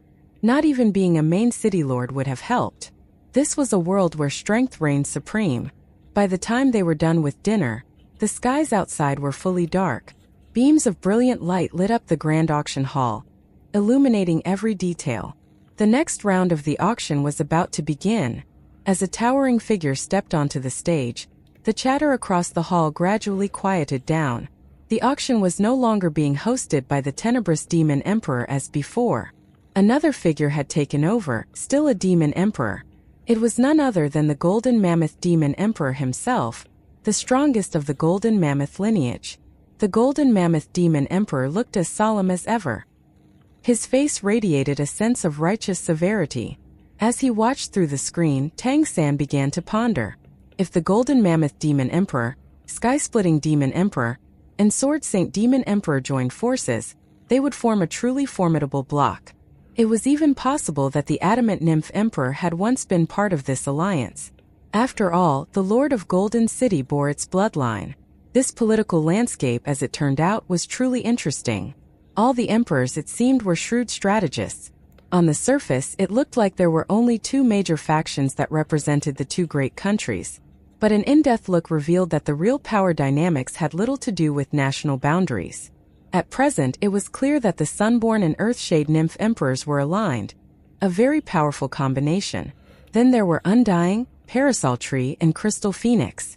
Finally, Sky Splitter, Golden Mammoth, and Sword Saint formed the third faction. That accounted for 9 emperors. The Celestial Fox Demon Emperor stood apart. As the Master of Destiny, no one dared to offend him. As for the remaining 4 emperors, their allegiances remained unclear. On the Solstice Empire side, Soul Capturer and Endless likely sided with Sunborn and Earthshade. But what about the Rainbow Glaze Nymph Emperor? Given its mastery of defense and spatial power, perhaps it might align with the Sky-Splitting Demon Emperor? Tang San fell into thoughtful silence. Understanding this dynamic was crucial. Only by grasping the full scope of this political terrain could he and Mei Gongzi hope to claim their thrones in the future. For each of the 3 factions, the goal was likely to disrupt the status quo without tipping the balance too much. In a 3-way power split, if one faction grew too strong, the other 2 would surely unite against it. The auction continues. Present the next item. The Golden Mammoth Demon Emperor's deep voice resonated, casting a stabilizing calm across the hall. All the spotlights converged on the auction platform as a large platform slowly rose from below. As the platform ascended, the originally brilliant lights above dimmed slightly, as though the item was absorbing them. It was a sword, a pitch-black sword. The light shining down upon it seemed to bend toward it and vanish into it.